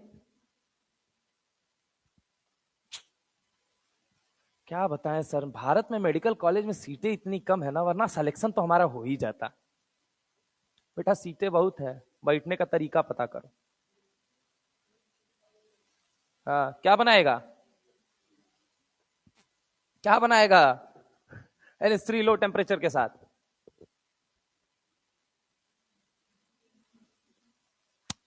यार देखो सुनो, सिमेट्रिकल अनसिमेट्रिकल क्लीवेज जब भी तुमको, अगर याद रखना 1 डिग्री अमीन दे दे या 2 डिग्री अमीन दे दे, तो याद रखना मेरे भाई, याद रखना जो लोअर वो होते हैं ना, वो हमेशा अनसिमेट्रिकल क्लीवेज करते हैं। अगर 3 डिग्री अमीन दे दे, THF दे दे, बल्कि बेस दे देगा, तो वो सिमेट्रिकल क्लीवेज करते हैं। समझ रहे हो मेरी बात को? 3 डिग्री अमीन वगैरह दे दे, यानी बल्कि अमीन दे दे, तब आपका क्या करोगे, सिमेट्रिकल क्लीवेज। अभी अनसिमेट्रिकल क्लीवेज होगा तो क्या बनेगा, BH2 पॉजिटिव अलग होगा, बोरॉन के साथ एक हाइड्रोजन दो हाइड्रोजन, ये देखो पहले, एक हाइड्रोजन दो हाइड्रोजन, ये कटोरा खाली है, ये कटोरा खाली है, NH3 क्या ग्रुप नंबर 15। और छोड़ो, ड्रैगो रूल के अंदर मैंने तुमको बोला था NH3 के पास लोन पेयर है, और लोन पेयर है तो वो बेस की तरह काम करेगा, और अगर बेस की तरह काम करेगा तो NH3 क्या करेगा, लोन पेयर देगा। अरे देगा या नहीं देगा? NH3 क्या करेगा बोलो जल्दी, लोन पेयर देगा। तो BH NH3 NH3, अरे आना बोलो भाई, और साथ में क्या बनेगा, BH4 का माइनस बनेगा या नहीं बनेगा? देखो अनसिमेट्रिकल क्लीवेज हुआ, BH2 पॉजिटिव अलग, BH4 नेगेटिव अलग, ये जो दो खाली ऑर्बिटल हुए इसके अंदर कौन घुस गया, NH3। अब देखो क्या बना, B2, क्या बना बोलो जल्दी, B2। ये बताओ B2 बना कि नहीं बना? हाइड्रोजन कितना है, 1 2 3 4 5 6, बना कि नहीं बना? 2 NH3 है तो कितना हो गया, 6 और 6 12। अरे हुआ कि नहीं हुआ? फिर से देखो मैं क्या कह रहा हूं, अगर ये 1 डिग्री 2 डिग्री अमीन है, अनसिमेट्रिकल क्लीवेज। अनसिमेट्रिकल क्लीवेज का मतलब, ये बॉन्ड टूटा, BH4 अलग कर दो, B का ये दो कटोरा खाली होगा, एक ये वाला और एक ये वाला कटोरा खाली होगा या नहीं होगा? इसमें आके कौन जुड़ गया, NH3 being a Lewis base, और ये किसकी तरह काम करता है, लुईस एसिड। अरे आना बोलो भाई, तो ये लुईस एसिड है, वो लुईस बेस है, वो इलेक्ट्रॉन देगा, ये इलेक्ट्रॉन लेगा, तो देगा तो क्या बना, कितने हाइड्रोजन, 1 2 3 4 5 6, ये तो 6 है ही है। 2 NH3 जुड़ने से कितने हाइड्रोजन हो गए, 6, तो 6 और 6 कितना हो गया, 12। यानी बोरॉन कितना है, 2, हाइड्रोजन कितना है, 12, नाइट्रोजन कितना है, 2, तो B2N2H12 यही बना कि नहीं बना? याद रखने का तरीका, वैसे तो लिखते कैसे हैं इसको मैं बता देता हूं, लिखते ऐसे हैं, लोग लिख देते हैं क्या, B2H6.2NH3 डायरेक्ट आप लिख सकते हैं, ठीक है, 2NH3, बात वही है। इसको ऐसे भी लिखा जा सकता है, B2N2H12, मैं ऐसे लिखता हूं, क्यों, क्योंकि मेरे को याद करने में बड़ा इजी रहता है इससे। टेम्परेचर हल्का सा बढ़ाया, 200 डिग्री टेम्परेचर पे ले गए, अब पता है क्या बनेगा, हाइड्रोजन का नंबर घटा दो, सोचो ना हाइड्रोजन उड़ गया तो क्या बन गया, B3N3H6, टेम्परेचर और बढ़ा दिया, अब और हाइड्रोजन उड़ गया, तो अब लास्ट में क्या बन गया, BNX, क्या बन गया, BNX, inorganic benzene, inorganic graphite. समझ रहे हो मेरी बात को, लॉजिक समझ में आया? टेम्परेचर बढ़ाते जाओ, हाइड्रोजन उड़ाते जाओ, पहले 12 हाइड्रोजन थे, अब 6 बचे, अब 0 आ गए, समझे? याद रखने का यह तरीका होता है, खत्म। 3 centre 2 electron, reaction, cleavage, better fuel, क्या तो पढ़ना है इसमें अंदर, कुछ नहीं पढ़ना है। 5 बातें हैं B2H6 के अंदर टोटल, गिन के अगर देखोगे तो वो तुमको पता है, तो तुम्हारा सवाल बन जाएगा। अब तुम चाहोगे कि लाइन बाय लाइन हमको याद रहे, तो ये नहीं याद हो सकता है, कंसेप्ट तुमको, सीक्वेंस नहीं याद हो सकता, बट तुमको कंसेप्ट देख के मुझे मैं आंसर कर लूंगा इसका, ये होना चाहिए कि भाई अगर ये आए तो ब्लैंक ना मारो तुम, तुम्हारे पास एक ऐसा तरीका होना चाहिए जिससे तुम्हें आंसर याद आ जाए। क्या पढ़ा आपने, अब देखो, अब देखो B2H6 खत्म है, क्या क्या पूछा गया, BH3 मोनोमर फॉर्म में अनस्टेबल, इसलिए B2H6 बनाएंगे, यही कारण यहां पे भी झलकने को देखने को मिला। LiLH4 ले लो, LAH ले लो, या NaH ले लो, या NaBH4 ले लो, सबके सब H- देने का काम करते हैं, ये क्या करेंगे, रिड्यूस। BF3 या BX3 कभी भी ले लिया तो वो क्या बनेगा, BH3, और BH3 जैसा कुछ एग्जिस्ट करता नहीं है तो वो क्या बनाएगा, B2H6। B2H6 क्या होता है, एक बेटर फ्यूल होता है, रॉकेट प्रोपल्शन में काम आता है, ग्रेविटी के अगेंस्ट काम करना होता है, फ्यूल एफिशिएंसी जिसकी हाई हो ऐसा ही फ्यूल यूज कर सकते हैं, और उनमें से एक फ्यूल कौन है, B2H6। एनसीईआरटी कहती है जब B2H6 का O2 के साथ रिएक्शन कराते हो तो रिएक्शन हाईली एक्सोथर्मिक है, ये इस बात को प्रूव करता है कि हाईली एक्सोथर्मिक मतलब हाई एनर्जी निकल रही है, हाई एनर्जी निकल रही है मतलब फ्यूल एफिशिएंसी क्या है उसकी, ज्यादा। यही था B2H6। टेम्परेचर दे दिया NH3 के साथ, देखो इसको लोगों को याद नहीं होता, मैं तो डायरेक्ट याद रखता हूं, NH3 low temperature, B2N2 H12, temperature 200 रख दिया, अब बताओ तो B2 सॉरी B3N3S6, याद रखो S6 बस, ठीक है, इनऑर्गेनिक बेंजीन। अगर टेम्परेचर 200 से भी ज्यादा कर दिया तो अब क्या बन जाएगा, BNX, इनऑर्गेनिक ग्रेफाइट। इससे ज्यादा इनऑर्गेनिक ग्रेफाइट क्या है ये नहीं जानना है किसी को, इनऑर्गेनिक बेंजीन क्या है ये उतना जानना है, थोड़ा थोड़ा समझ रहे हो, थोड़ा थोड़ा आपको आना चाहिए, लेकिन उतना डेप्थ में नहीं आना चाहिए कि हाँ इनऑर्गेनिक बेंजीन भी हम जान रहे हैं, ऑर्गेनिक बेंजीन नहीं, आपको बस नॉर्मल पता होना चाहिए रिएक्शन के अंदर हो क्या रहा है। वो भी क्रिटिकल है कि वो पूछे, वो भी क्रिटिकल है, वो उसको जाना होगा, पहले दूसरे पेज में कोई सवाल पूछ लेगा वो। यही है B2S6। कितनी बातें, 5 बातें तो गिन के हैं। 3 सेंटर 2 इलेक्ट्रॉन, 2 सेंटर 2 इलेक्ट्रॉन। एक तो ये सवाल पूछ लो, लेविस एसिड है, इलेक्ट्रॉन डेफिशिएंट है, दुनिया को पता है, किसको नहीं पता है। आगे आ जाओ, BX के साथ लोगे तो क्या बनेगा वहां पे, तो BS3 बनेगा, BS3 जैसा कुछ होता नहीं है तो क्या बना लेगा, B2S6। I2 के साथ NaBH4 लोगे तो क्या बनेगा, HI plus NaI plus B2S6। HI हो सकता है फिर वापस किसके साथ रिएक्शन कर जाए, H-। अरे ये 2 मोल तो कम से कम लेना पड़ेगा ना मैं घोचू, तभी तो ये 2 मोल BS3 बनेगा, तभी तो वो B2S6 बनाएगा। तो ये भी तो 2 मोल बनेगा। एक ने मान ले HI बना लिया तो दूसरा HI इसके साथ H2 भी तो बना सकता है, हाँ या ना, खत्म। इसके बाद क्या आपने पढ़ा, इंपॉर्टेंट रिएक्शन यूज क्या है, तो फ्यूल की तरह यूज किया जाता है, खत्म बवाल। आओ इस पे आओ, इंट्रो इंपॉर्टेंट रिएक्शन प्रिपरेशन, 3 बातें बस इंपॉर्टेंट होती हैं इनऑर्गेनिक बेंजीन की, समझ रहे हो। आइए एक एक करके हम देखते हैं यहाँ पे। सबसे पहली चीज, iso structural iso electronic with organic benzene. Photo बना के बताओ कैसे है। अब ये मत पूछना सर ये भी आप मुझे बता दो प्लीज, पहले ऑर्गेनिक बेंजीन बनाओ फिर इनऑर्गेनिक बेंजीन बनाओ। इसका पिक्चर बनवाया है मैंने आप लोगों को, इनऑर्गेनिक इनऑर्गेनिक बेंजीन बनाओ। आज घर जाके एनसीईआरटी निपटा दीजिएगा आप लोग। हाइलाइट्स जरूर मैं दूंगा, हाइलाइट्स, हाइलाइट्स देखो स्मार्ट वन शॉट आ रहा है ना, हाइलाइट्स मेजरली अब उसमें ही आएंगे, ठीक है। स्मार्ट जो आ रहा है उसको मतलब वो मान लो मेरा सबसे बेस्ट पार्ट होगा जो मैं एकदम दमखम लगा दूंगा कि सबसे मिनिमम टाइम में। हाँ ये मत सोच के आना कि वहां ये मैं बताऊंगा bond is force of attraction, I am not going to tell there, समझ रहे हो। मैं वहां पे सिर्फ वही बात करूंगा कि मैं मेरा टाइम कम से कम लगे, प्रोडक्टिविटी ज्यादा से ज्यादा आए। और मैं बता रहा हूं कि स्मार्ट को ढंग से कर लोगे, मैं तुमको बता रहा हूं एक सवाल नहीं बाहर आएगा, एक सवाल नहीं। आप स्मार्ट को थॉरोली फॉलो कीजिए, मेरा खुद का उद्देश्य है 4 घंटे से ज्यादा मैं ना बोलूं, लेकिन 4 घंटे फेफड़ा बाहर निकाल के रखूं। तो 4 घंटे ऑनलाइन बैठ के अगर तुम वो कर लोगे तो तुम्हारे लिए अच्छा होगा, बेनिफिट होगा। मतलब जो ऑफलाइन के अंदर मैं करता ही हूँ जनरली, जैसे सॉल्ट में किया था मैंने, ठीक उसी मुद्दे पे आज इस बार स्मार्ट को लेके मैंने यही सोचा है, चाहे वो पीरियोडिक टेबल हो, चाहे वो केमिकल बॉन्डिंग हो, चाहे वो सॉल्ट एनालिसिस हो, चाहे वो पी ब्लॉक हो, 4-4 घंटे में निपटाओ, लेकिन ऐसा निपटाओ कि 4 घंटे के बाद नहीं कुछ पढ़ना पड़े। और मैं इसी तर्ज पे बनाने वाला हूँ पूरा, मतलब लाइव लेने वाला हूँ, ठीक है। केमिकल बॉन्डिंग कोऑर्डिनेशन में माइट स्ट्रेच, बट अदरवाइज मैं और सब्जेक्ट को 4 घंटे से बाहर निकलने ही नहीं दूंगा। 4 घंटा बस एनसीईआरटी हाईलाइट पकड़ना, लेके बैठना, रटते चले जाना। उसके बाद जीवन में तुमको रटना नहीं पड़ेगा, बस तुमको करना क्या पड़ेगा, 15 मिनट छत पे घूमना पड़ेगा। वो कभी भूल भी गए, रात में कान में ऑडियो लगाए, यूट्यूब का सब्सक्रिप्शन ले लो, नहीं हो तो यूट्यूब का सब्सक्रिप्शन ले लो, ज्यादा बेहतर है। काहे सर पैसा काहे खर्चा करें, 159 रुपया खर्चा करो, फायदा होगा। बंद भी कर दोगे, लॉक भी कर दोगे तो भी आवाज आती रहेगी। 1 महीना, हाँ 1 महीना का तो फ्री है। देखो बिहारी दिमाग लगा लिया तुरंत बंदे ने।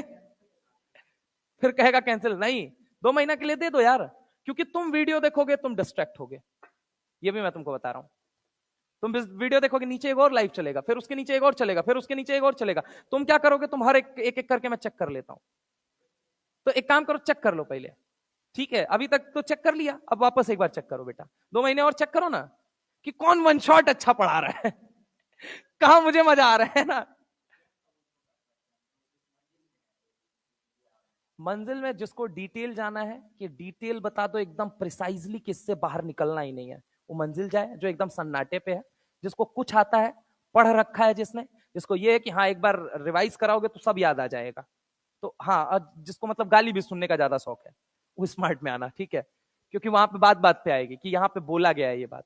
और वो क्या होगा, वो मैं उसको सोच रहा हूँ सिर्फ एनसीईआरटी रहे, जैसे क्रिस्प एनसीईआरटी ये सॉल्ट नहीं दिया है तुम्हें, ऐसे ही crisp periodic table, crisp chemical bonding, crisp coordination, crisp DNA block, NCERT पूरा बस उतना करके जाओ, नंबर आएगा। आइसो स्ट्रक्चरल और आइसो इलेक्ट्रॉनिक पता चल गया कैसे है। अब बताओ इसके अंदर कितने इलेक्ट्रॉन है और उसके अंदर कितने इलेक्ट्रॉन है, सब गिन के लिखो अपनी कॉपी में। किसी की कॉपी देख लूंगा, मुंह से बोलना मत, लिखो पैसे पहले कितने इलेक्ट्रॉन है दोनों के अंदर। ये कह रहा कैसे गिने इलेक्ट्रॉन कितना है। एक बॉन्ड बनाने के लिए बेटा 2 इलेक्ट्रॉन की जरूरत पड़ती है। अब गिन लो कितना बॉन्ड है।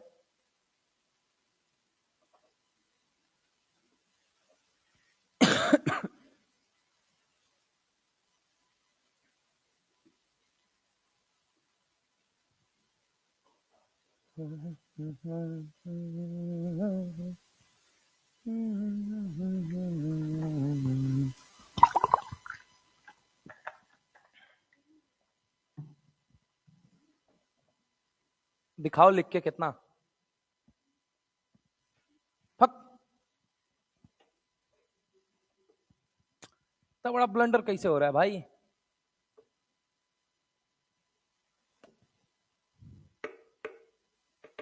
आयु दादा। B2S6 में इलेक्ट्रॉन नहीं, B3N3S6 में इलेक्ट्रॉन नहीं निकल रहा है तुम लोगों से बे। डूब मरो बे चुल्लूवर पानी लेके।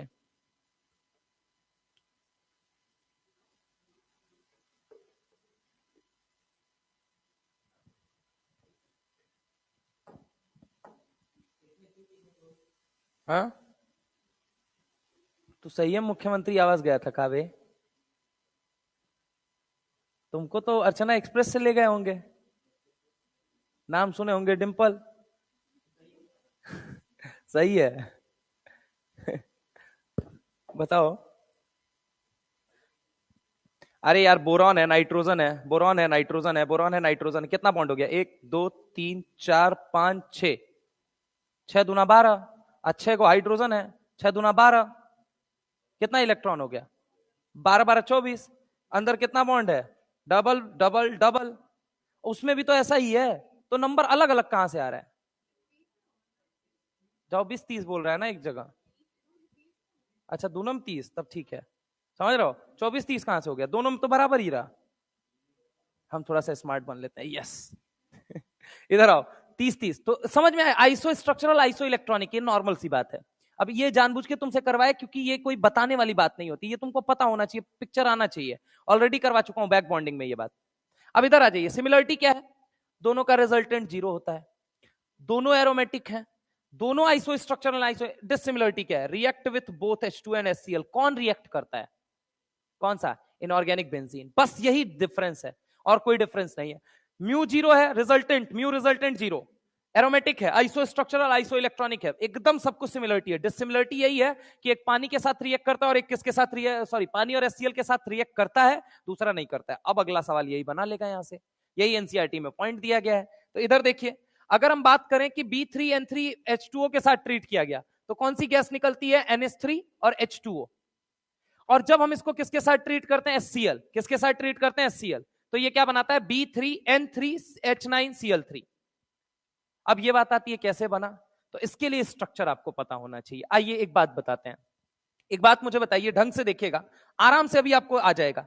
ये देखो BN, BN, हाँ सर वो अलग वाले हैं, ये अलग वाले हैं, ठीक है। ये एक मिनट ढंग से देखना। एक बार स्ट्रक्चर बनाऊंगा, बार बार नहीं बनाऊंगा, ढंग से देखना, एक ही बार में तुमको आ जाएगा सब कुछ। Hydrogen, hydrogen, hydrogen, hydrogen, hydrogen, hydrogen. एक बात मुझे बताओ, पानी की प्रेजेंस में तोड़ते हैं, एक बात मुझे बताओ, इधर कैसा चार्ज आएगा? इधर इसने इलेक्ट्रॉन दिया है, इसने इलेक्ट्रॉन दिया है, तो सर पे इसके कैसा चार्ज बैठा हुआ है? पॉजिटिव। लेकिन अब एक बात मुझे बताओ, जब ये बॉन्ड टूटेगा तो इसके सर पे कौन आके जुड़ेगा? H आके जुड़ेगा या OH आके जुड़ेगा?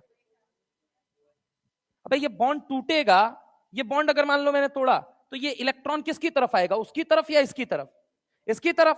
तो H+ किधर आएगा? इधर आएगा या उधर आ जाएगा? तो अगर 3 बॉन्ड तोड़ोगे तो क्या आया? H, H और H आया कि नहीं आया पानी की प्रेजेंस में? तो ये क्या निकल गया? NH3। क्या निकल गया? NH3। At the same time अगर मैं तुमसे बात करता हूं, ये जरा गौर से देखना, जब इसको तुम तोड़ोगे, इसको जब तुम तोड़ोगे, तो यहां पे कौन आया? OH। ढंग से देखना, यहां पे कौन आया? OH। यहां पे भी कौन आया? OH। अरे हाँ ना। और यहां पे भी कौन आया? OH। तो एक बात और बताओ, क्या तुमको H2 बनता हुआ नजर नहीं आ रहा है? यहां पे H2 इधर निकल गया और बचा क्या? H3BO3। खत्म। ये प्रोडक्ट आ गया आपका H3BO3 H2 प्लस NH3। रटने की जरूरत नहीं है। HCl वाले में आ जाओ। HCl का अटैक कराओगे। H प्लस क्या है, किसकी डिमांड करता है, लोन पेयर। लोन पेयर है किसका, नाइट्रोजन का या किसका है, नाइट्रोजन का ही है ना। तो यहां पे आके मान लो यहां पे अटैक करेगा, ये बॉन्ड मान लो पहले टूटेगा, यहां पे आके अटैक करेगा। तो एक बात तो बी कितना रहा, 1 2 3, 1 2 3, एन कितना रहा, 1 2 3 रहा। अब एक बात मुझे बताओ, एच कितना हो गया, 1H 2H, जहां 1 था अब कितना हो गया, 2 4 6 8 10 12, यहां पे 9 हाइड्रोजन कहां से चिपका दिया, 1 मिनट रुको, सॉरी, अच्छा नहीं नहीं, इस पे नहीं आएगा, इस पे नहीं आएगा, ये वाला छुपाते हैं। बोरॉन पे तो नहीं आएगा ना, बोरॉन पे तो Cl जाके जुड़ेगा ना भाई। ये जैसे ये बॉन्ड तोड़ रहे हैं अपन, तो एक ये देखो, सॉरी गलती से गिन लिया था, 2 2 सब जगह गिन लिया था, 2 2 अल्टरनेट पे होंगे, 2 4 6, तो ये कितना हो गया, एक देखो ऐसे मैं तुमको तोड़ के दिखा दे रहा हूं। ये मान लो ये बॉन्ड तोड़ा तुमने, अब बॉन्ड तोड़ा तो एक बात तो लोन पेयर किसके पास रहेगा, नाइट्रोजन। तो इसके पास कौन आके जुड़ गया, हाइड्रोजन। इसके पास कौन आके जुड़ गया, हाइड्रोजन। इसके पास कौन आके जुड़ गया, हाइड्रोजन। कितने हो गए, 1 2 3 4 5 6 7 8 9। अब Cl माइनस कहीं तो जाएगा, कहां जाएगा Cl माइनस, बताओ ना। तो Cl माइनस कहां जाएगा, यहां, कहां जाएगा, यहां, और कहां जाएगा भाइयों, यहां। तो क्या हो गया, B3N3H9Cl3। तो रटने की जरूरत नहीं है, अगर आपके पास थोड़ा दिमाग है, इसीलिए मैंने आपसे स्ट्रक्चर बनवाया कि स्ट्रक्चर अगर आपके दिमाग में है तुम सही कर ले जाओगे, तुम सही कर ले जाओगे, बस थोड़ा सा तुम्हारे दिमाग में रहेगा तो उसके लिए स्ट्रक्चर जानना पड़ेगा। तो ये बेसिकली अगर हम बात करते हैं इंपॉर्टेंट रिएक्शन की, आज आप प्रिपरेशन की बात करते हैं, लास्ट प्रिपरेशन की बात करते हैं, खत्म हो जाएगा उसके बाद B3N3H6। BCl3 को लेके हम किसके साथ ट्रीट करते हैं, NH4Cl। देखो ये मेरे को भी याद रखना पड़ता है, और ये याद ही रखना पड़ेगा, ठीक है, क्योंकि इसका in depth as such inorganic में मैकेनिज्म्स होते नहीं है। तो इनऑर्गेनिक में ये पाया गया कि यहां पे क्या बना है, B3, क्या बना है, B3। जितना लिखा हुआ है ना सब बस लिखते चले जाओ, क्या क्या लिखा हुआ है, बोरॉन है, नाइट्रोजन है, और क्या अलग अलग बताओ क्या क्या है, हाइड्रोजन है, और कौन है, क्लोरीन। बस ये आपको पता होना चाहिए। अगर हम बात करें BV3 बनता है, NB3 बनता है, HB3 बनता है, ClB3 बनता है। अब आपने ले लिया ये देखो CH3MgBr ले लिया। आप मुझे ये बताओ B2S6 में एक बात सोचना, मैंने आपको बहुत पहले बताया था, वापस से एक बार बता रहा हूं, सुनना। B2S6 में ये इतना छोटा स्पेस होता है कि यहां कोई हाइड्रोजन के अलावा बैठ ही नहीं सकता है, ये बताया था। तो अगर मुझे इसमें से हाइड्रोजन हटाना पड़ा, ये बात बहुत काम की है, सुनना, यहां पे ये इतना छोटा स्पेस है कि हाइड्रोजन के अलावा कोई बैठ ही नहीं सकता है। तो अगर मुझे मान लो रिएक्शन कराना पड़ा, हाइड्रोजन को हटाना पड़ा, मान लो एक्सेस ऑफ मिथाइलेशन करवाना पड़ा या कुछ भी करवाना पड़ा, मैं कितने हाइड्रोजन हटा सकता हूं मैक्सिमम, 1 2 3 4। जो छेड़खानी कर सकता हूं किसके साथ कर सकता हूं, 4।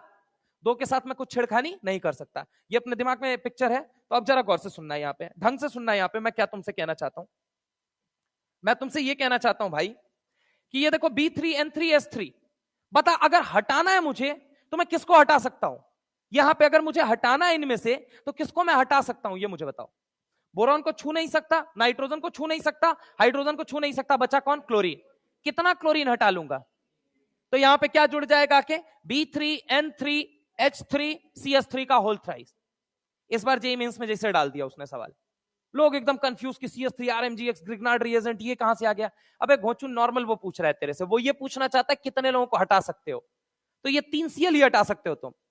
अब देखो एनसीईआरटी ने जो दिया है रिएक्शन वो कौन सी है, तो वो है B3N3H3Cl3 में कैसे इनऑर्गेनिक बेंजीन बना लोगे आप भाई मेरे। इसका काम क्या है, H माइनस देना, उसका काम क्या था, CH3 माइनस देना, और इसका काम क्या है, H माइनस देना। H माइनस किसको हटा पाएगा, बोरॉन को नहीं, नाइट्रोजन को नहीं, हाइड्रोजन को नहीं, क्लोरीन को। कितना क्लोरीन हटाएगा, क्या बन जाएगा, B3N3H6। ये वाली बात एनसीईआरटी लिखती है और ये वाला सवाल जेईई मेंस में डाल दिया उन्होंने। CH3MgX फैल गए लोग, आधे लोग, हाँ ये कहां से आ गया।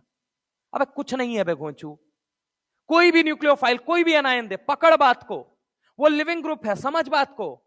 हेलोजन सबसे बेस्ट लिविंग ग्रुप होते हैं, वर्ल्ड बेस्ट लिविंग ग्रुप 2 हैं, OH2 पॉजिटिव N2 पॉजिटिव, तीसरे नंबर पे हेलोजन्स। अरे बताया था X कभी पॉजिटिव हो सकती है, नेगेटिव, और वो छोड़ के जाने वाली X। Species which can be eliminated in form of negative charge from an organic compound is known as what, living group। हर वो स्पीसीज जो नेगेटिव चार्ज के फॉर्म में एक ऑर्गेनिक कंपाउंड से बाहर निकाली जा सके लात मार के, उसे हम क्या बोलते हैं, लिविंग ग्रुप। यहां से लात मार के इनऑर्गेनिक कंपाउंड से निकाल रहे हो, ये भी लिविंग ग्रुप है। जितना Cl रहेगा उतना Cl हटाओ, उतना H यहां पे ऐड कर दो। तो यहां पे अगर हम बात करें, ये था इसके preparation. Now the topic over, point is H3BO3। यहां पे कंटिन्यू नहीं कर रहा, कल कंटिन्यू करूंगा। प्लीज पढ़ के आइएगा, थोड़ा सा आप सॉल्ट वगैरह पढ़ के आइएगा, जल्दी जल्दी इसको निपटाएंगे। कल 14 ही खत्म हो पाएगा जहां तक मुझे लग रहा है, ठीक है। 15 16 परसों जाएगा और 17 18 नर्स हो जाएगा। एनीवे क्या कल कितने बजे टेस्ट है? परसों संडे को टेस्ट है ना, तो संडे को मैं कौन सा क्लास लेने आ रहा हूं? नहीं, संडे को मैं नहीं आ रहा हूं।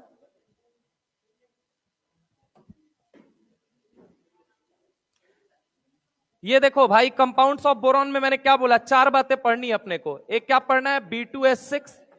दूसरा क्या पढ़ना है, B3N3H6। चौथा क्या तीसरा क्या पढ़ना है, H3BO3।